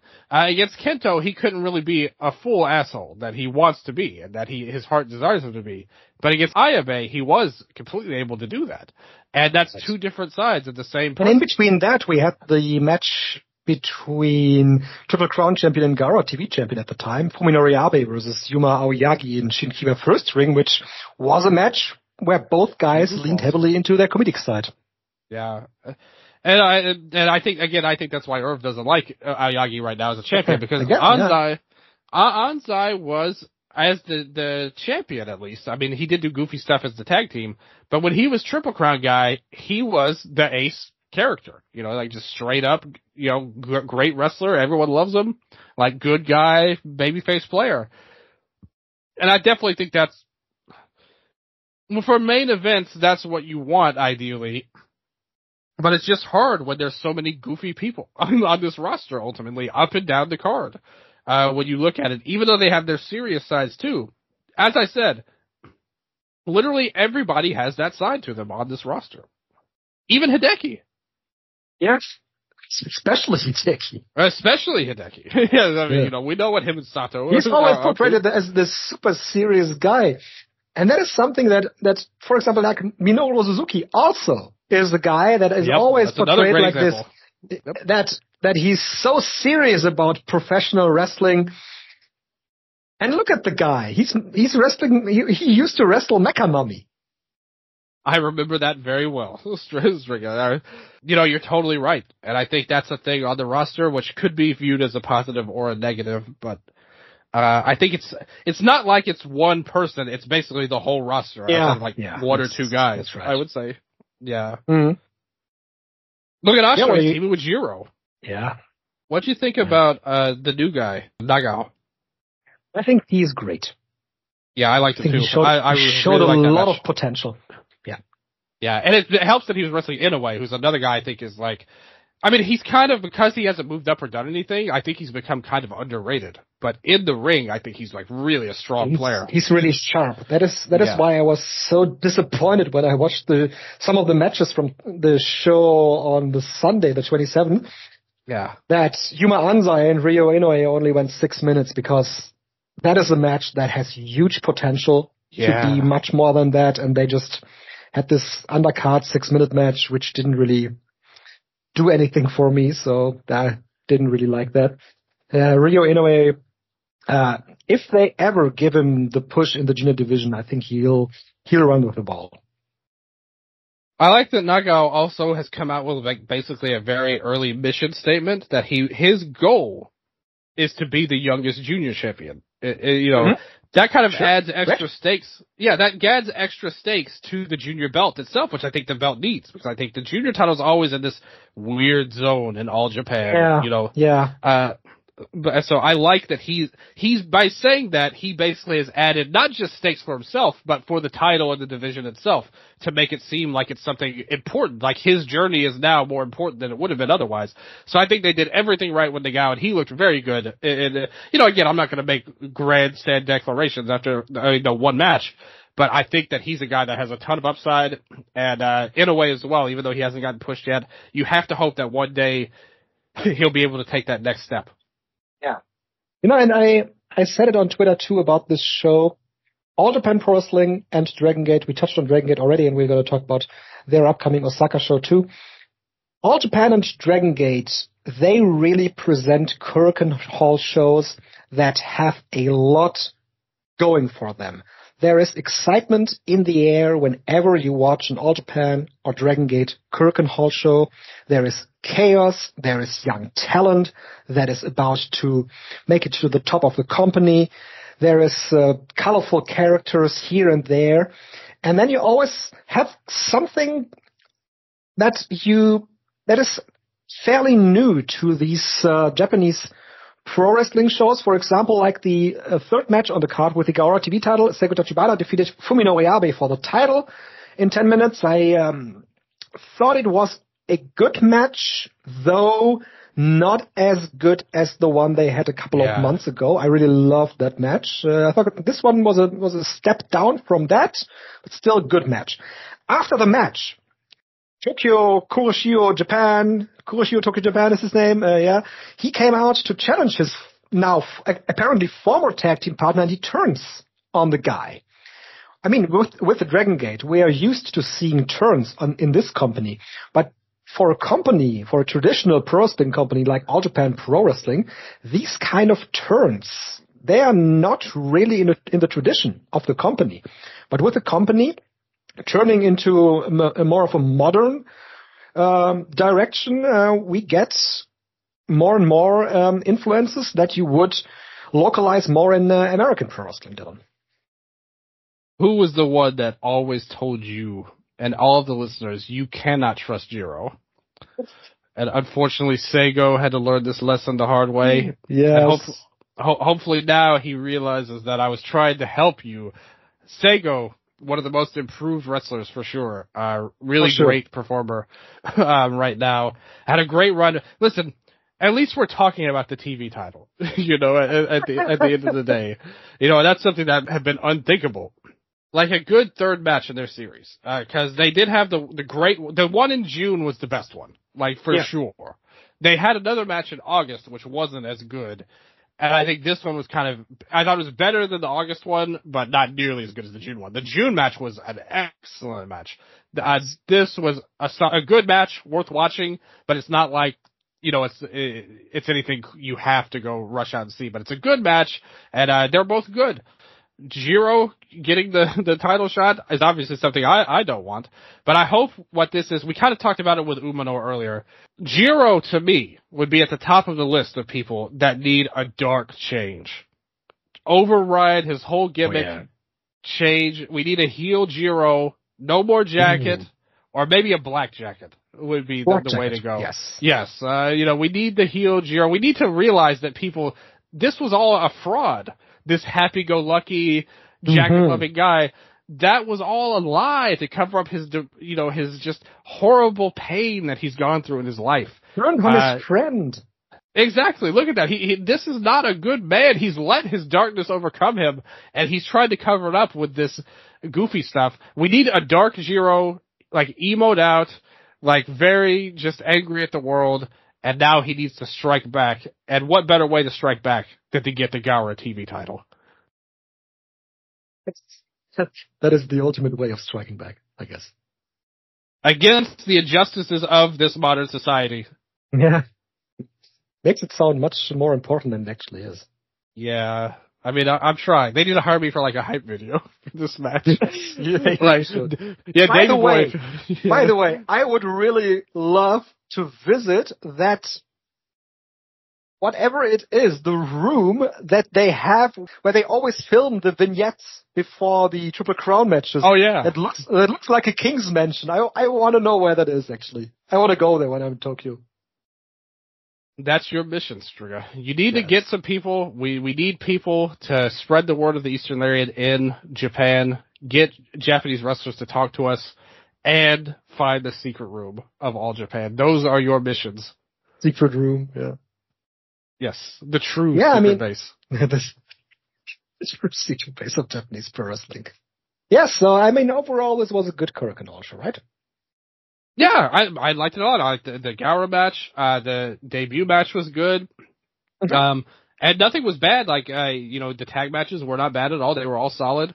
The Suwama and Ishikawa match was a good moment. It felt like a good match. And the main event I really enjoyed. And the crowd too. The crowd was into everything too on this show as well. They did a great job throughout. So big ups to the All Japan crowd once again, really being into their product.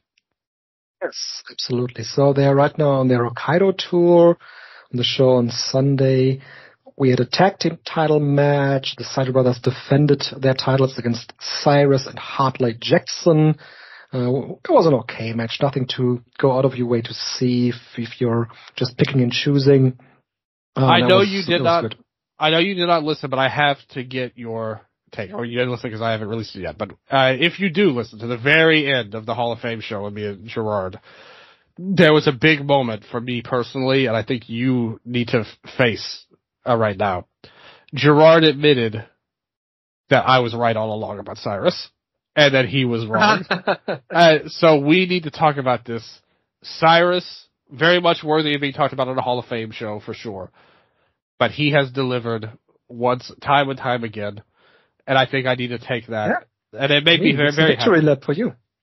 Made me very happy that the people have come around on Cyrus after all this time.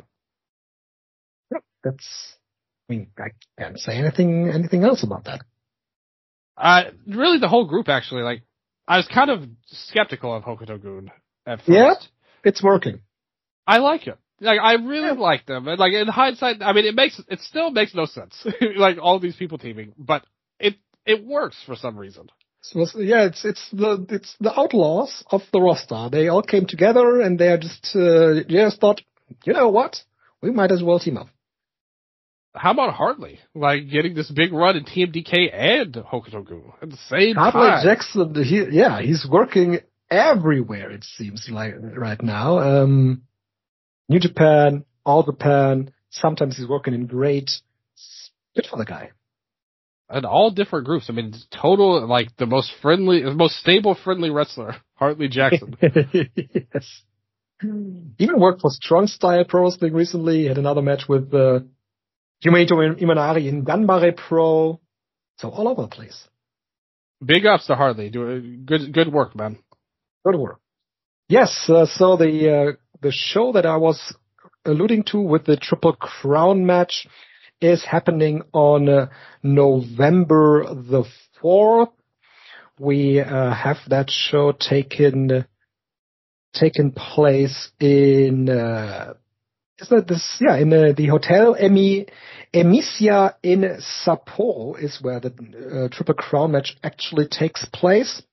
That sounds so fancy.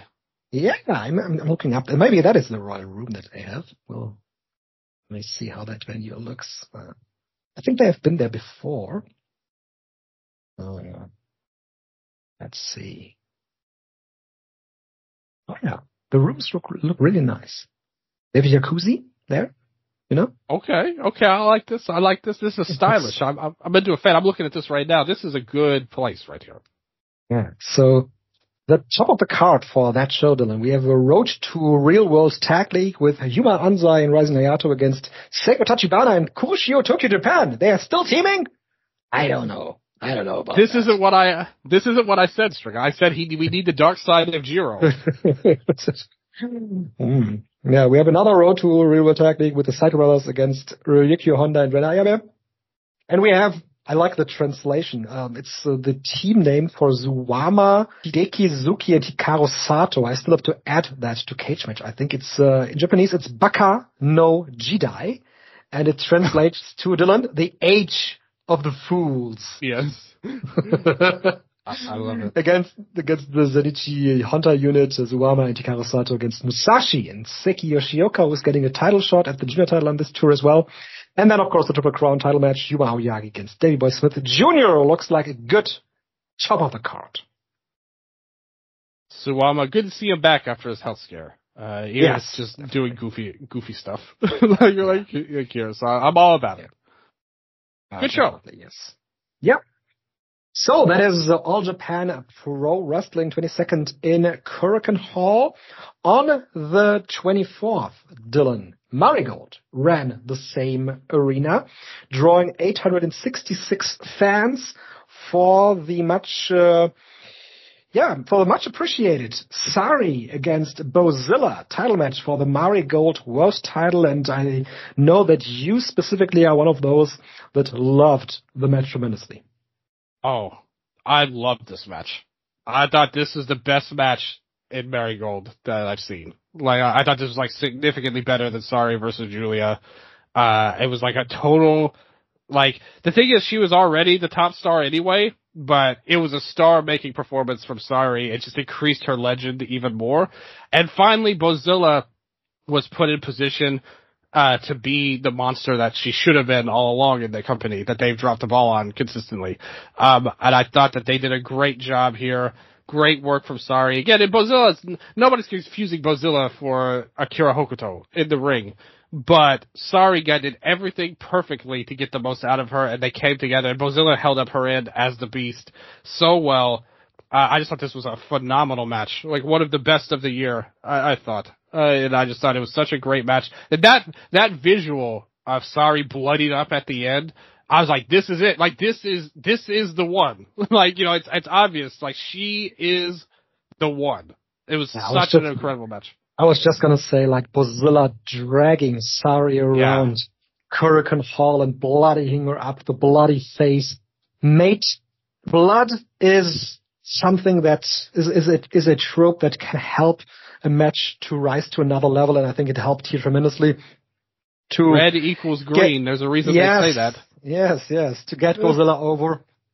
And there was this table spot that looked so bad with Bozilla not really bumping through the table, but like sliding, I guess, a bit through and from the table. But overall, I want to agree with that. Bozilla looked tremendous in here, and I said it before. It's about how you carry yourself, and even when she came out, you saw that she was that serious about making a great performance, making a great impression on Hurricane Hall. This run has helped her so much. She came in so green still, another form of green, by the way. She came in so green, with not a lot of matches by her name, but continuously worked hard to improve herself. Of course, the company sometimes lacked to present her in a way, but this one, there is no argument that Bozilla, for an American company, for any of the American companies, should be someone to look at. Oh, it would be crazy. Like, every company should want her. I mean, you cannot teach just the way she carries herself, her size, the way she uses her power. She's growing by the day. You know, this was definitely her best match, I would say, easily. Like I said, I thought it was the best match of anybody in this company so far. Yeah. And I think that she did a great job in it. She showed some good athleticism. She hit the Sareee style moonsault in the ring, lion salt per se, at one point. You know, you got I loved, like, right away in the match, they do a traditional, like, you know, strike battle, and then Bozilla hits a shoulder tackle to her. And Sareee just gets up and hits this huge kick, like, to Bozilla's face. It looked like so stiff, so good, it rattled her. It showed you, like, okay, yeah, you are the monster, but you won't be the monster to me. Like, I'm not afraid of you. I can kick your ass. And she proved it. Bozilla, like you said, the stuff in the crowd throwing her against the sign was great. You know, the blood, and I loved after she busted her open, she like kind of like looked at the camera like, yeah, I did that. Like, you know, she smiled, yeah, exactly. Like, it was like a huge swag level for Bozilla here. And then the spot at the end where Saree's like, all right, enough of this crap. And she just starts throwing headbutts left and right at Bozilla. Bozilla knocks her out with a lariat. It was great. And Sareee countered with the powerbomb through the table, like the flip powerbomb into the table, and great sell on that. Very painful looking. And you got the submission win. Oh man, everything about this match was so perfect. The only thing I wish would have happened is and I know you agree with me on this. This should have been Bozilla's first loss in the company. Like, she should have been unstoppable. How much more would it have meant if this is how it had ended? Instead, right? Yeah, exactly. You know, it would have been an amazing moment if that had been how her, you know, she had an undefeated streak to end. It would have been perfect, but it was still great for what it was. But that's the one thing I wish we could go back and change, is like, she should have never lost to anybody on this roster, and this should have been it. And I think this would have been like a truly legendary match for the company. Instead, I think it's a great match that people liked, and is hopefully a step in the right direction, because then you had the rest of the show, which is the tale of two shows almost. Yeah, so the one that Bozilla lost to was Miko Aono, the inaugural Marigold United National Champion, and the match has a rating of 7.53. In comparison, the main event between Sareee has a rating of 8.44, and there are levels between these matches. Significantly different. Sareee is on a completely different level in comparison to the rest of this roster. I want to say that Miko Aono and Nagisa Nosaki, they did well. They had a fairly good match. I was not a fan, though, of the repetitiveness of the offense, both from Miku Aono and from Nagisa Nozaki. With Aono, it being the styles clashes, like I think it was 3 or 4 styles clashes in the match. Especially the one on the apron, I thought was totally overkill.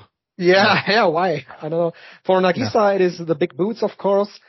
For 15 minutes, I don't know if that was good to give them that much time, because apparently they weren't really able to fill that time. Yeah, no, I agree. It was okay. Like I would describe that match as, there was good stuff to it, but it definitely wasn't, like you said, I think they probably are too limited, both of them, to do that at this point. Yeah. Nozaki especially. I mean, it's one thing for Aono, but Nozaki should be a little bit better, but she's in this weird phase in her career right now. Right now they've done the good thing about her on this roster, I don't think her performances have been great, but at least she's like the true heel of the roster. She has a role, especially in the tag work with Chiaki. Like they're at least trying to make true heels out of her, but I think it's kind of lowered her in-ring skill level from where she was, before her time off, overall. And I mean, we saw it in this match. They tried to have a good match, and like you said, they're just limited performers ultimately. And, it was solid, okay, like 3-star level, maybe, but it wasn't anything that I would, it could not say it was a bit better.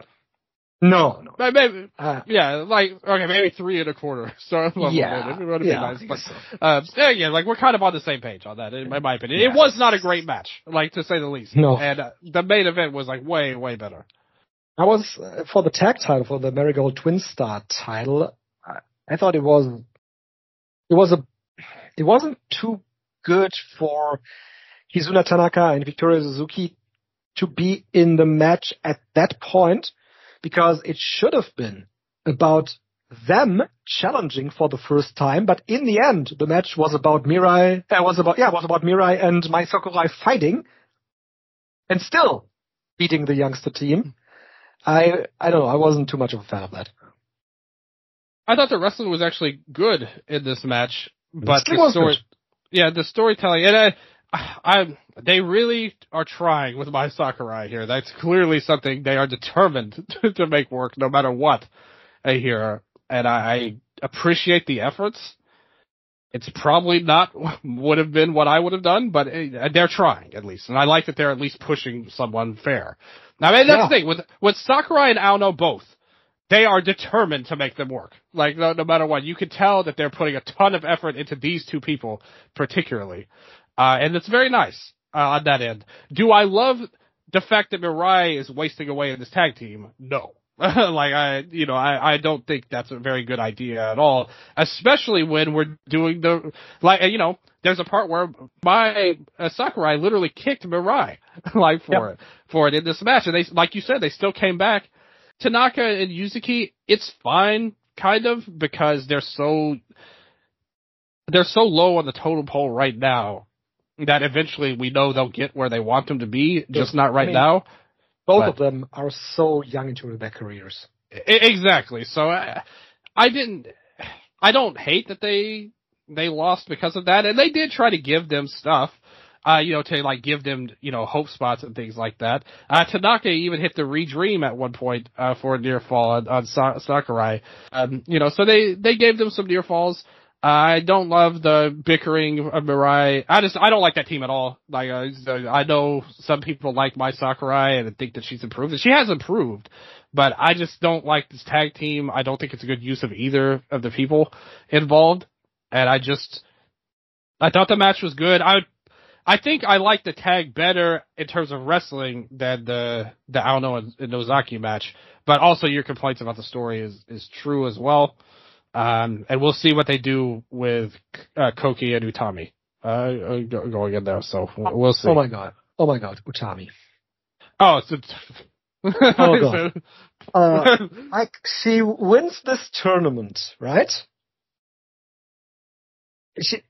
She did. And I lost for words even. She wins this tournament, and the match that she had on this Curtain Hall show, she might have as well not been in the match. It wouldn't have made a difference. Yeah. I mean, it was all about Koki and Chika Goto. in that match. She was like a total side player. Total afterthought. Yeah. She's the winner of their first Dream League, Dreamstar Grand Prix, whatever it's called. Yeah. I mean, I don't think she's been great, to be honest with you. Like, this company. Like, you talk about how somebody carries themselves. I really haven't felt that superstar presence from her the way you got it in the main event. Like, between the two in the main event. Like, I don't think the aura is not there right now for whatever reason. And again, I mean, they had her win the tournament. I don't love that it was against Mai Sakurai in the final again. I don't think that was great.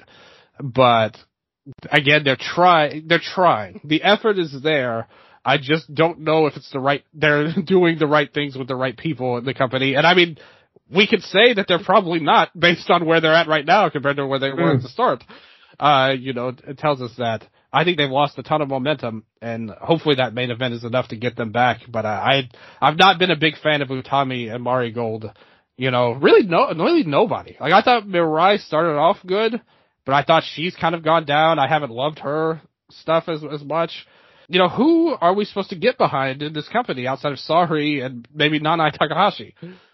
Yeah, it's difficult. I mean, we had now Yamada debut here against Misa Matsui, so another of the pickups from Actress Girls. I thought that she made a good impression, singing while coming to the ring and having a fairly good match with Misa Matsui, I thought.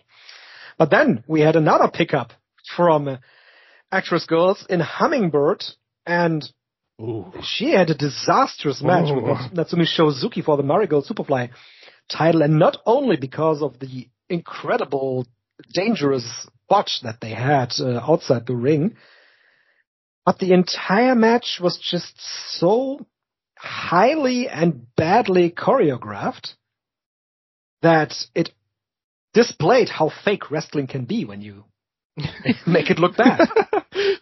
I guess that's one way to say it. And not only that, it looks fake in that it was not in any way a competitive contest, but it was real and that somebody got hurt because of their sloppiness in this match. So you got the worst of both worlds in the single match. You feel bad for her, to be honest, and everybody involved. Like, you just feel bad. But yeah, I mean, that was an atrocious match. Man, how many of these Actress Girls are they going to keep bringing over here that I don't want to watch? Now the entire company, I want to say, I don't know who's left. Yeah. Like, I mean, you did have, you overlooked it, as you always do, disrespectfully, STRIGGA. You overlooked Actress time on All Japan, but they did have I'm sorry. Yes, they did have a show. Yes, they did have a match, yes. So clearly the Nagisa Shionsaki era is not grabbing you of Actress Girls.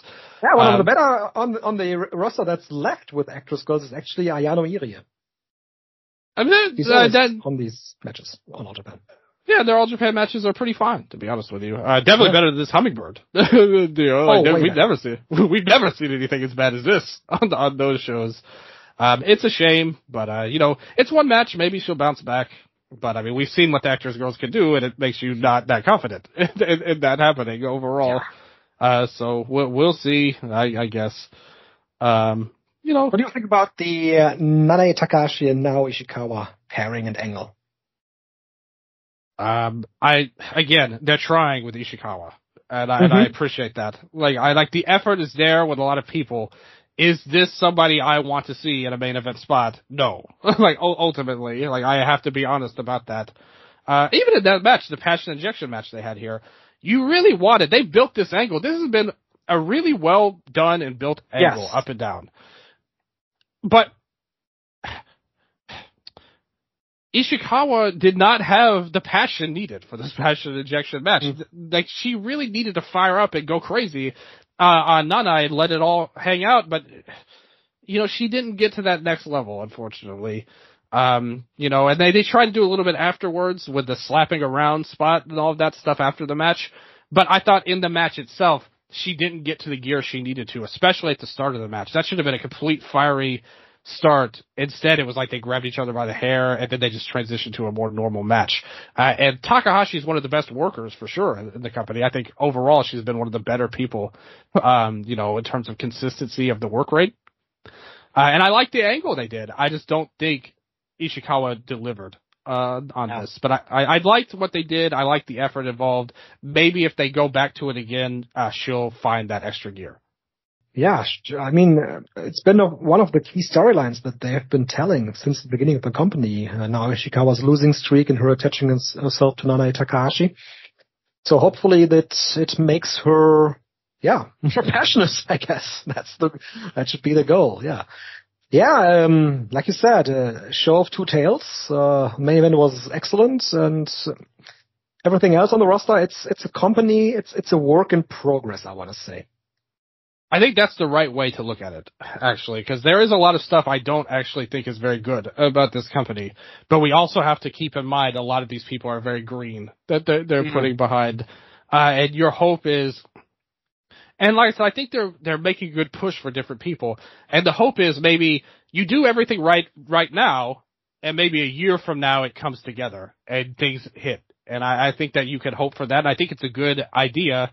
And you have just a fantastic champion. Like, to me, Sareee needs to be considered for overall MVP. Like, overall, just for her strongest, like the strong performances she's had, and has kept things afloat, in a company that's made that's done some things I didn't like, and they really need her desperately, at this point.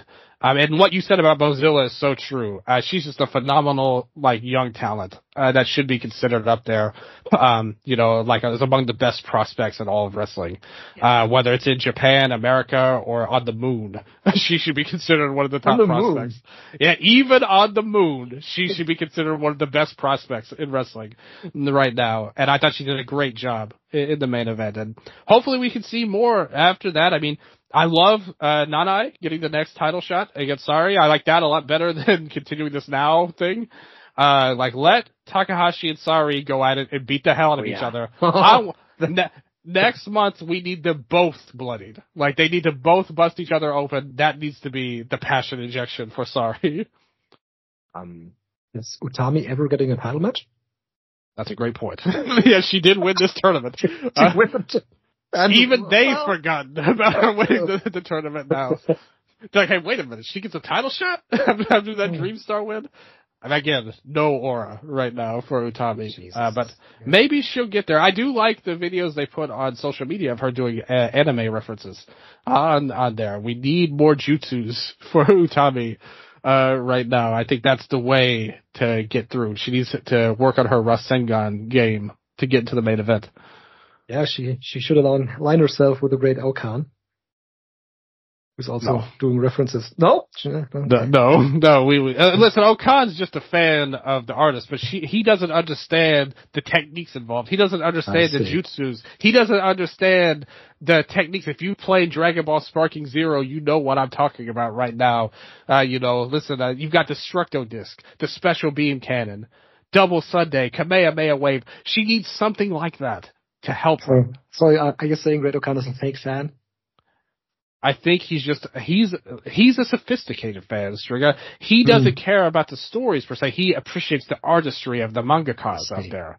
We saw, just look at the video when he challenged for the title. They brought those mangakas and the anime people in.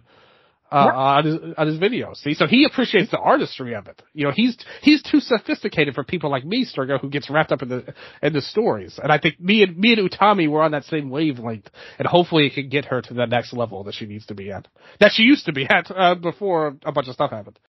Great stuff. Yeah. Play Dragon Ball Sparking Zero. What do you think about the Great Okan challenging Mayu Iwatani for the IWGP Women's title? Yeah, this. Well, I don't know.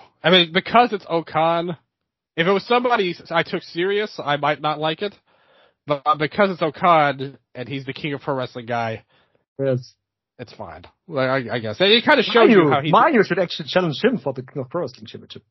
I agree with that. It should be, much like Shingo and Zack, we need to bring back the double title match stipulations. Do you think they'll actually do that? The women's title match? Well, just for I can see them for comedic reasons dressing Great Okan as a woman.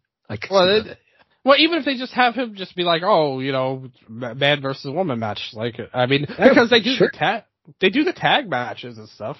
Like, I mean, the first time they did the crossover, they had like none of the men attacked the women. Like it was like Maika beat up Tanahashi or whatever, like or Goto or whatever. No, it was Tanahashi she attacked. So you had that. And you did that's what she needs. Utami, bring back the air guitar you learned from Tanahashi, on that show. And it was very fun and awesome. But yeah, we did see that deal with Clark Connors and Poi, where he speared her. It didn't seem like it got that good of a reaction, overall. Maybe they're not doing that after all then. I mean, I don't know. It just, they tried it. They did it on the Stardom show. I don't know if you saw it, but Connors ran into the Stardom show and speared Poi because Tekla and Poi were. Yeah, I saw that. Yeah. And I don't know if they're going to do it or not, but they did the angle, and it didn't seem like it got that great of a reaction. That's all I'm saying. And it also is Clark Connors as well. We have to consider that as well. But we'll see. Overall, we'll see how this crossover works. I'm glad they're doing it again. And hopefully it leads to something good overall. And it's a good time for Stardom because they're in Tag League right now, so it gives them something to talk about. Yes, it's a good segue, actually, Dylan. Is there anything that you want to say about the actual Tag League, about the Goddesses of Stardom Tag League that is going on right now? Yeah, they just had their first show yesterday. It was a decent show. Like, it was in Shinjuku Sumitomo Hall. What a venue that was. Mm-hmm. I really liked the match between O2 Line and, speaking of Mayu, her team with Mayu and Momo Kogo. I thought that was a real showcase for Kogo, and I thought she did a great job in there. And then O2 Line's just great. I love what they do, and I thought it was a good show top to bottom. A lot of the Tag League, there were a couple of Tag League matches. You had Poi and Ano versus Kohaku and Meisera, which was another good match I really enjoyed. It was a good show, top to bottom. Watched the first two matches and the last two, I would say, especially the first match, not really the first two, because I forgot they had the the Hina and Lady C versus Ariane and Waka match, which is not that great. But if you watch the Angels versus Kohaku and Seira, and Kogo and Mayu versus O2 Line, and then the main event, which was FCC and Tora and Ruaka, which had to be one of the best hate matches to me so far, thanks to the magical powers of FCC being such a wonderful tag team. I thought they really made that work as good as you ever could against them. So, good show overall. Good start to the tag league. Much better than the Super Junior tag league, I do have to admit. Okay. All right. They had a good draw in Korakuen Hall on the 27th as well, with 1,292 fans. High-speed title in the main event, Meisera against Yuma Mitsumori. Sounds like a good match that I might want to check out. So, yeah. Mitsumori belongs in the main event. Great pick. She's good. One of the best performers in the tournament, the 5-star league. Way underrated. And so very nice that she got the main event spot. Absolutely, yes. So, that was a brief look into Stardom before we go to our final topic. Dylan, the final topic that we have here is the card for Dragon Gates, Gate of Destiny 2024, and I'm really curious how this show does in comparison to New Japan's Power Struggle, because on November 3rd, Dragon Gate is in Eden Arena, Osaka, and the day thereafter it's New Japan Pro Wrestling. So we'll have to wait for the comparison there. We have a bunch of matches announced for this card, and since the last time we talked, we also know who is going to be in the Unit Disband match. I think that's the most interesting match on the card. And they, of course, also added Stalker Ichikawa in his revival Ichikawa 10-man Boso Series number 6 against, of course, Netflix superstar Dan Matsumoto. Yeah, Hollywood Stalker Ichikawa, as I know him. There. It's fun. I mean, this is the kind of stuff you do with Ichikawa. That's how he's going out, how he lived his career, with goofy matches against legendary people. So, I'm sure it will be Yeah, shout out to Open the Voice Gate. They had Jay Church once again on the show. They talked lengthy about Stocka Ichikawa and his career, his legacy in Dragon Gate, being one of the really relics of a gone era, of the Toryumon era. Still working as a character 26 years after his debut. I think they did a great job on highlighting how much Stocka Ichikawa means to this company. Oh yeah, Jay always very open, very honest. Always respected him, even back again to the old days, like back when I came in on his website. That's why he's one of the best. Very knowledgeable guy and very honest. Whenever he's on those shows, he does a great job. So big shouts out to Jay Church, and obviously the VoiceGate guys know a lot. Mike and Case. So they've done a good job with that. And Ichikawa is one of those guys you could easily, point to as one of the better comedic wrestlers. And like he said, kind of the thing of a bygone era. We kind of talked about it on the last show, Strigga, or not maybe not the last show, but a couple of shows ago. Mm-hmm. The show when Homare debuted, they had the turn and all of that stuff. That felt like old school Dragon Gate, like for the first time in a long, long time. Like, that felt like how Dragon Gate should be in my heart and mind, which, I mean, we've had good stuff with DG before, in the recent years, but that was the first time it felt like prime Dragon Gate back again. Yamato and Ishin in the main event, great match there. It just felt right. And it felt like they're trying to get back to that with this Ishikawa thing and the Yamato stuff. I think it's a really good vibe right now in the company. Yeah, I agree. I think the vibe is good. And, it's going to be interesting how the company moves forward, because with the way that they have presented themselves recently, there are various ways, especially with the Unit Disband Match, that they can go. And listening to Open the Voice Gate has made me question my belief of what is going to happen actually here in this match. But we're going to talk about that. Before we go to the Unit Disband Match, Dylan, I want to quickly mention the matches that we have and talk about the performance in there. One of the best teams that I've seen in a long, long time, and that also goes to your point that Dragon Gate is really, really interesting right now. One of the best teams that has held the Triangle Gate Championship in recent years is actually the Natural Vibes team of Strong Machine J, Big Boss Shimizu, and UT. Strong Machine J and Shimizu have great chemistry as a tag team to begin with, but with UT as a trio, I think they are great. And here, they can tie the defense record of the Triangle Gate Championship. They've been champion for quite some time now. And they are facing the Zebrats team of Kai, Homare, and a guy that is still not known. It is X. Who's X going to be? Who do you think it is? The return of Kato. Yeah, Yoshiki Kato is the front runner, I guess. Yeah, I mean, why else would you do this? I feel like. Sure. Overall, I mean, unless they've got some kind of new member, like a part of this. Maybe. I don't know. Some shocking turn that could be. But I mean, otherwise, I just don't see the point of doing an X if it's just to put Jason in there. Who is in the Unit Disband Match, actually? Jason is in the Unit Disband Match. Okay, well, there you go. My return of Kato. I stand by it. Return of Kato, exactly, yes. Yeah. That is the front runner, I guess. We have another match that is fairly interesting with Shun Skywalker not being in the Unit Disband Match, but he is facing Darkside Hulk in a special singles match. And that match, that is also something that can go in various different directions, with Hulk just being forced to leave Gold Class, and Shun Skywalker could be the one looking from the outside to his unit being disbanded. I'm wondering where they're placing this match, if it's going to be before or after the Unit Disband match here. Oh, the Unit Disbands should be above this, for sure. Like I said, this has to come I guess first. So. Yeah. But I think it's cool. I think this is a great direction for Hulk to go in after the loss. It's obvious. It was obvious to me that he was just going to join Paradox. And now we've got this other, like this new segment with like, you know, Hulk bringing his super version against Shun Skywalker here. His Super Saiyan version.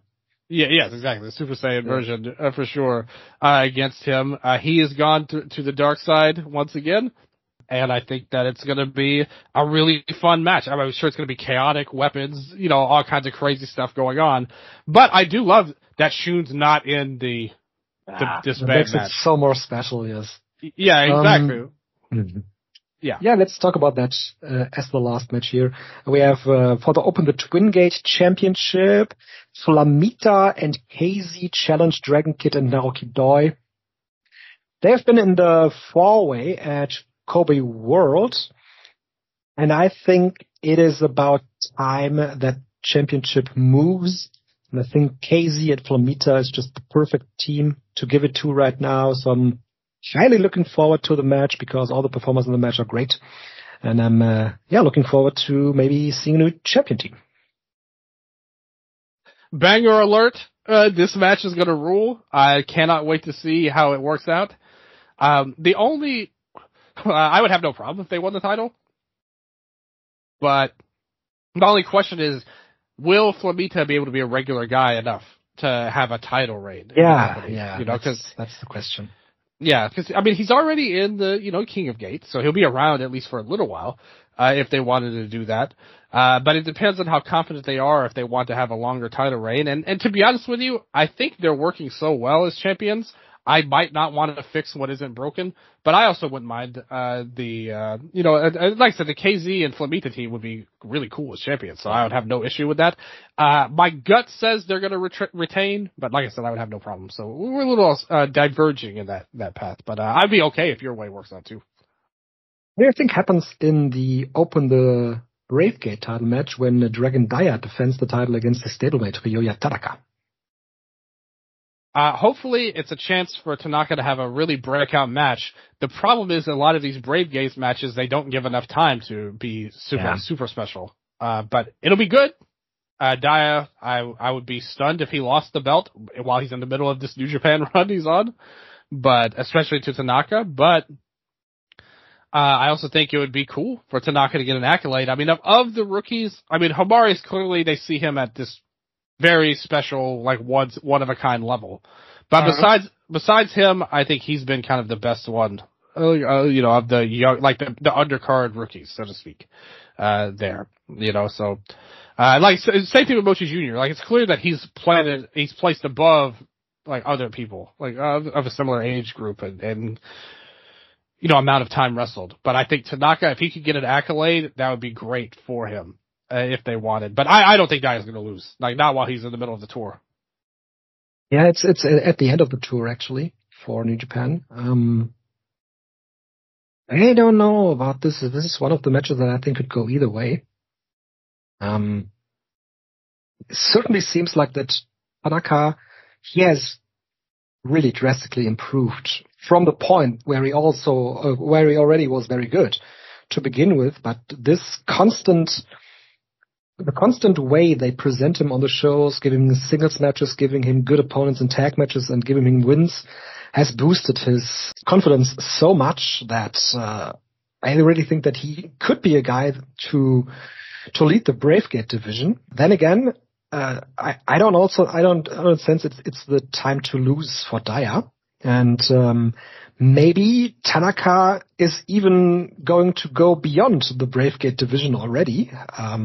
With his push now, because he, in comparison to Dragon Dia, when I'm looking at Ryoya Tanaka, I can much more see him in a Dreamgate challenger role than I could see Dragon Dia. I don't know what you think about that. Another thing that could lead to him losing the title is Dia is in King of Gate, and if he's going to lose a lot, they might want to keep the belt away from that. Yeah. You know, it is blocked. So I think that gives you a little bit of a chance. That kind of ups the ante for Tanaka winning, to be honest. I also agree with you too about Tanaka having more. I love Dia. Like, I think he's a fantastic worker, but they have never really pushed him as like, they had that like couple of month run after he lost his mask where it looked like he was going to be the dude, and they never followed up on it. So, nope. Yeah, you know, I kind of, Might be Tanaka's chance then. Yeah, I kind of agree with you, actually. Like, in the grand scheme of things, I think they see more in Tanaka. So we've already talked about the Yamato and Keno title match on our last show. We don't think that there's going to be anything crazy happening with Keno walking away and hoping the Dreamgate champion. So this leaves us. Jay had no problem saying his feelings on this match, on his shows. Yeah, right. Yes. That leaves us with the Unit Disband Match, with a 3-way 6-man tag team match. And I'm reading this on Wall Street. I'm not sure about the rules. That would be interesting, actually. Because usually these 3-way 6-man tag team these 3-way 6-man tag matches in Dragon Gate are elimination rules. So that would mean that the first team getting a pinfall is out of the danger of being forced to disband, with the 2 remaining then wrestling. But if this is a 1-fall match, this is a completely different match, completely different dynamic, but I'm not sure about it because it doesn't specify it here on the Dragon Gate website. Like I said, since I've been listening to Open the Voice Gate, I've began thinking, and when you look at these units, it's for the storyline advancement and for the bloated group that they have now in comparison to all other groups in Dragon Gate, it, on the surface level, makes sense to disband Zebrats, especially when you look at who is in the match for Zebrats. It is Kota Minoura, Ishin, and Jason Lee. And Ishin is the one that has been losing a lot recently in Dragon Gate, dropping falls left and right ever since he challenged Yamato for the Dreamgate Championship. So it feels like that Ishin could be the one getting turned against by his Zebrat stablemates. They kill off Zebrats and reform a new heel group, like I said last time, maybe Dark Masquerade. Then again, last show I said Big Hug is a fairly popular unit, and that is still true. But when you look at where the guys are and where A, they used to be, and B, they could be, Big Hug seems like a unit that is really going nowhere right now and doesn't really have any upside. I don't know what you could possibly do to make Big Hug turn into a unit that sparks interest in any kind of direction. Luis Mante is down from where he used to be, even as Dreamgate champion. The one guy that this unit actually helped was Hio, but that was still when this was not a unit but a tag team, when he really thrived as Bravegate champion. And then, of course, we have Jackie Kamai, who got added, and it was a great moment. But since then, since the Big Hug actually turning into reality, Jackie Kamai didn't really get anything. He's still the guy that he was when he was in Natural Vibes, just with a different outfit. So what was brought up as well is that he could actually turn. He could be the guy that turns. And Dylan, Jackie Kamai turning, it would make sense in so many ways. Not only what was brought up on the Voice Gate, that he is the one that finally gives in to Shun Skywalker's whispers. But Jackie Kamai, I thought about it, would make so much sense in a heel role. He could actually be the new version of Genki Horiguchi. Because Genki Horiguchi, he has his finishing move, the backslide. We are not making him bald. We are not doing that. We are not making him bald, no. We're not doing that. But we've already seen it with Minoura. Is that what you want? All bald? No! Let me talk here! Fine. Jesus Christ.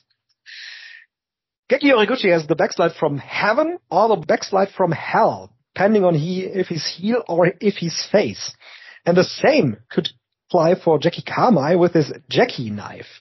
The Jackie knife always was the face pop finishing move that got him a victory over the dominating heel in the match. But the jackknife could also be a heel finishing move that gets a tainted victory over his opponents. And also with the jackknife, the name of the move itself also indicates that Jackie Kamae could have a dark side to him. So him turning on his big hug brethren could make sense as well. Then there is the possibility of Mochizuki Jr. being turned at by whoever it is, because it's Gate of Destiny once again, and he always gets turned on at Gate of Destiny. But Gold Class is working so well right now that I don't see that is happening. I still, with all that, I still would go with Zebrats being disbanded, because it's the most interesting turnout. Storyline wise, you could go in so many different ways, especially of course with Shun Skywalker not in this match, and the tantrum he would go into when his group gets disbanded without him being in there. That is something I need to see.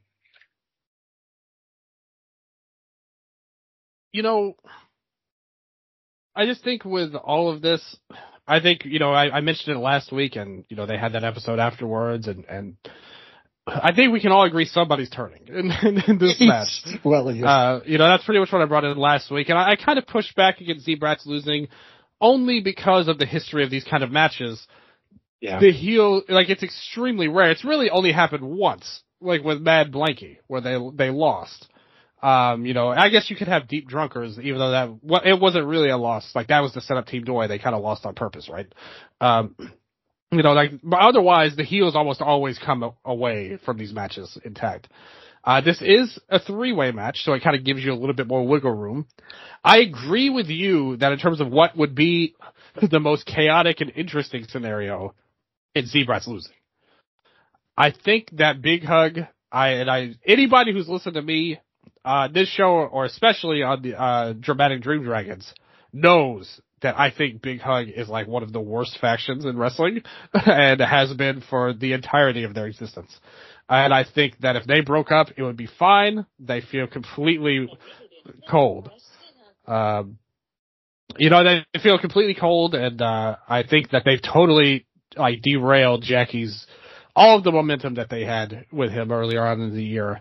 And hopefully they can do something to get that back, because I think he's a fantastic performer that is in a role where he's not allowed to be what he should be. The other two I can take or leave, to be honest with you, Hyo and Monte. I think that one of them could turn, but also, like, somebody like Monte, I think there would be emotional stakes to that, even though I think Jackie has more upside.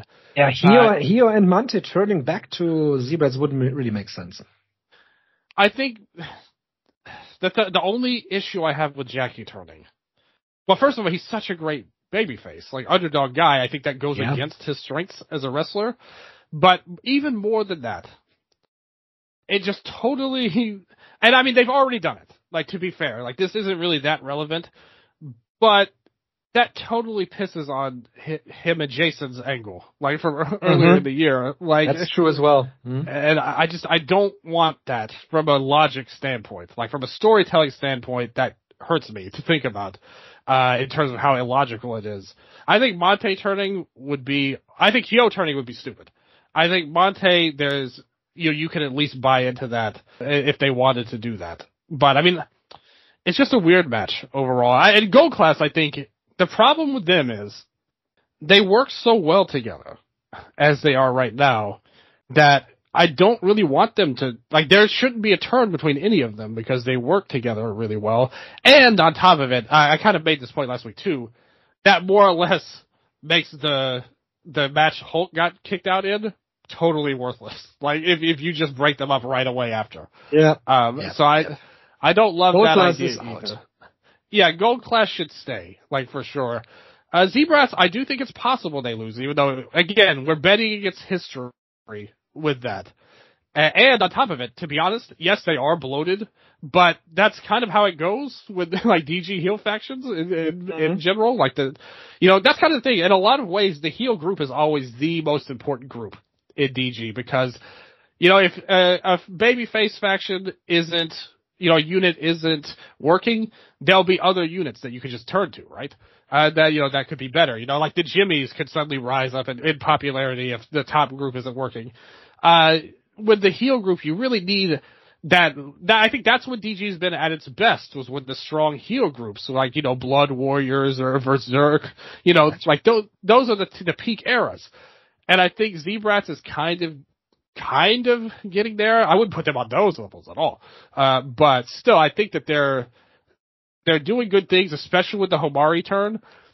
And that would be another thing. If they break up Zebrats, what comes of Homari? At that point, I think that would really, like I said last time, he could be the addition to the heel version of Masquerade, right? As a big Skywalker fan, yeah. I mean, and like you said, I mean, the idea of them losing, especially with Shun not being in the match, that makes me love the idea of them losing, especially. Yeah. So I'm on your side in terms of what I want to happen.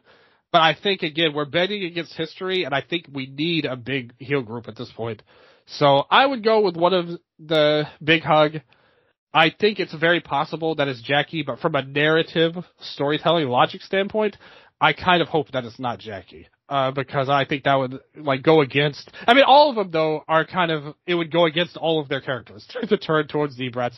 Maybe somebody could turn and just not join Zebrats. Start their own, secondary heel group, perhaps. Well, yeah. If somebody could do something like that, I think I would be more intrigued by that than just a guy turns and he joins Zebrats. That doesn't appeal to me that much, especially with Kato potentially coming back. So that's something to look out for. If Jackie were to turn and start his own group, but him as a leader, though, that's another thing that's a big jump up. I don't think, It's on a position he's in right now. Yeah. I can see that. It's a tough spot. It's a really interesting match though, because you have a lot of different outcomes that none of them seem like they make sense on paper. But we've seen in the past with Dragon Gate, at least recently for sure, when they're in this kind of situation, they somehow have found ways to make it work. Nobody would have anticipated Yamato being the kind of champion he is right now, 6 months ago even. And this new group, I think they've really struck gold with Paradox as well, kind of leading the company. So I think they're going to make this work. I just don't know exactly how. And I think any option they pick will sting in some way. But I guess it depends on the execution. Again, look at the cage match at Dead or Alive. If you can have the emotional stakes and the execution that you had in something like that, then whatever they do will work. So, I mean, let's see how it goes. I think it's a very interesting match and very good that they put things like this as well. That's an extremely interesting match. I'm really looking forward to that. Yeah. So that's Gate of Destiny, November 3rd on the Dragon Gate Network. Yeah, looking forward to the show. Good point you made, too, about it coming the day before Power Struggle as well in the same place. Yep. That's Osaka, man. Mm-hmm. All right, Dylan. That is it, right? That's right. You wanted to talk about? I was happy to get back doing the show after my trip to England. I enjoyed that very much. I enjoyed the live experience, like I said.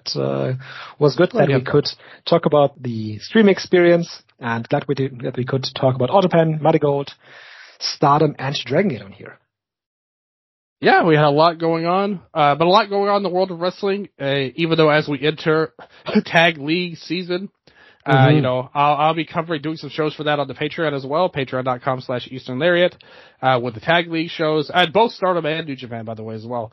I'll bounce back with those, especially the Stardom show when I watch it, from the 27th. So, it's gonna be a really cool experience to go through all this. Real World Tag League coming up is gonna be some cool stuff. And like I said at the start of the show, check out the shows I did, elsewise with, WH and Gerard. Again, the Hall of Fame show's on, it's right here. You can just listen to it, pretty much, if you haven't listened to it yet. Lots of good stuff there. And I cannot wait to find out how all this plays out, especially Dragon Gate. And I can't wait to be back here. Yeah, me too. It's really cool. And I'm very glad, our friend at Royal Quest, shouted you out like that, and mentioned Dragon Gate specifically, because I can't wait to talk more about it, with how things are going right now. Absolutely. So this leaves us with me saying thank you all for listening. This has been the Eastern Lariat, and goodbye. Sayonara.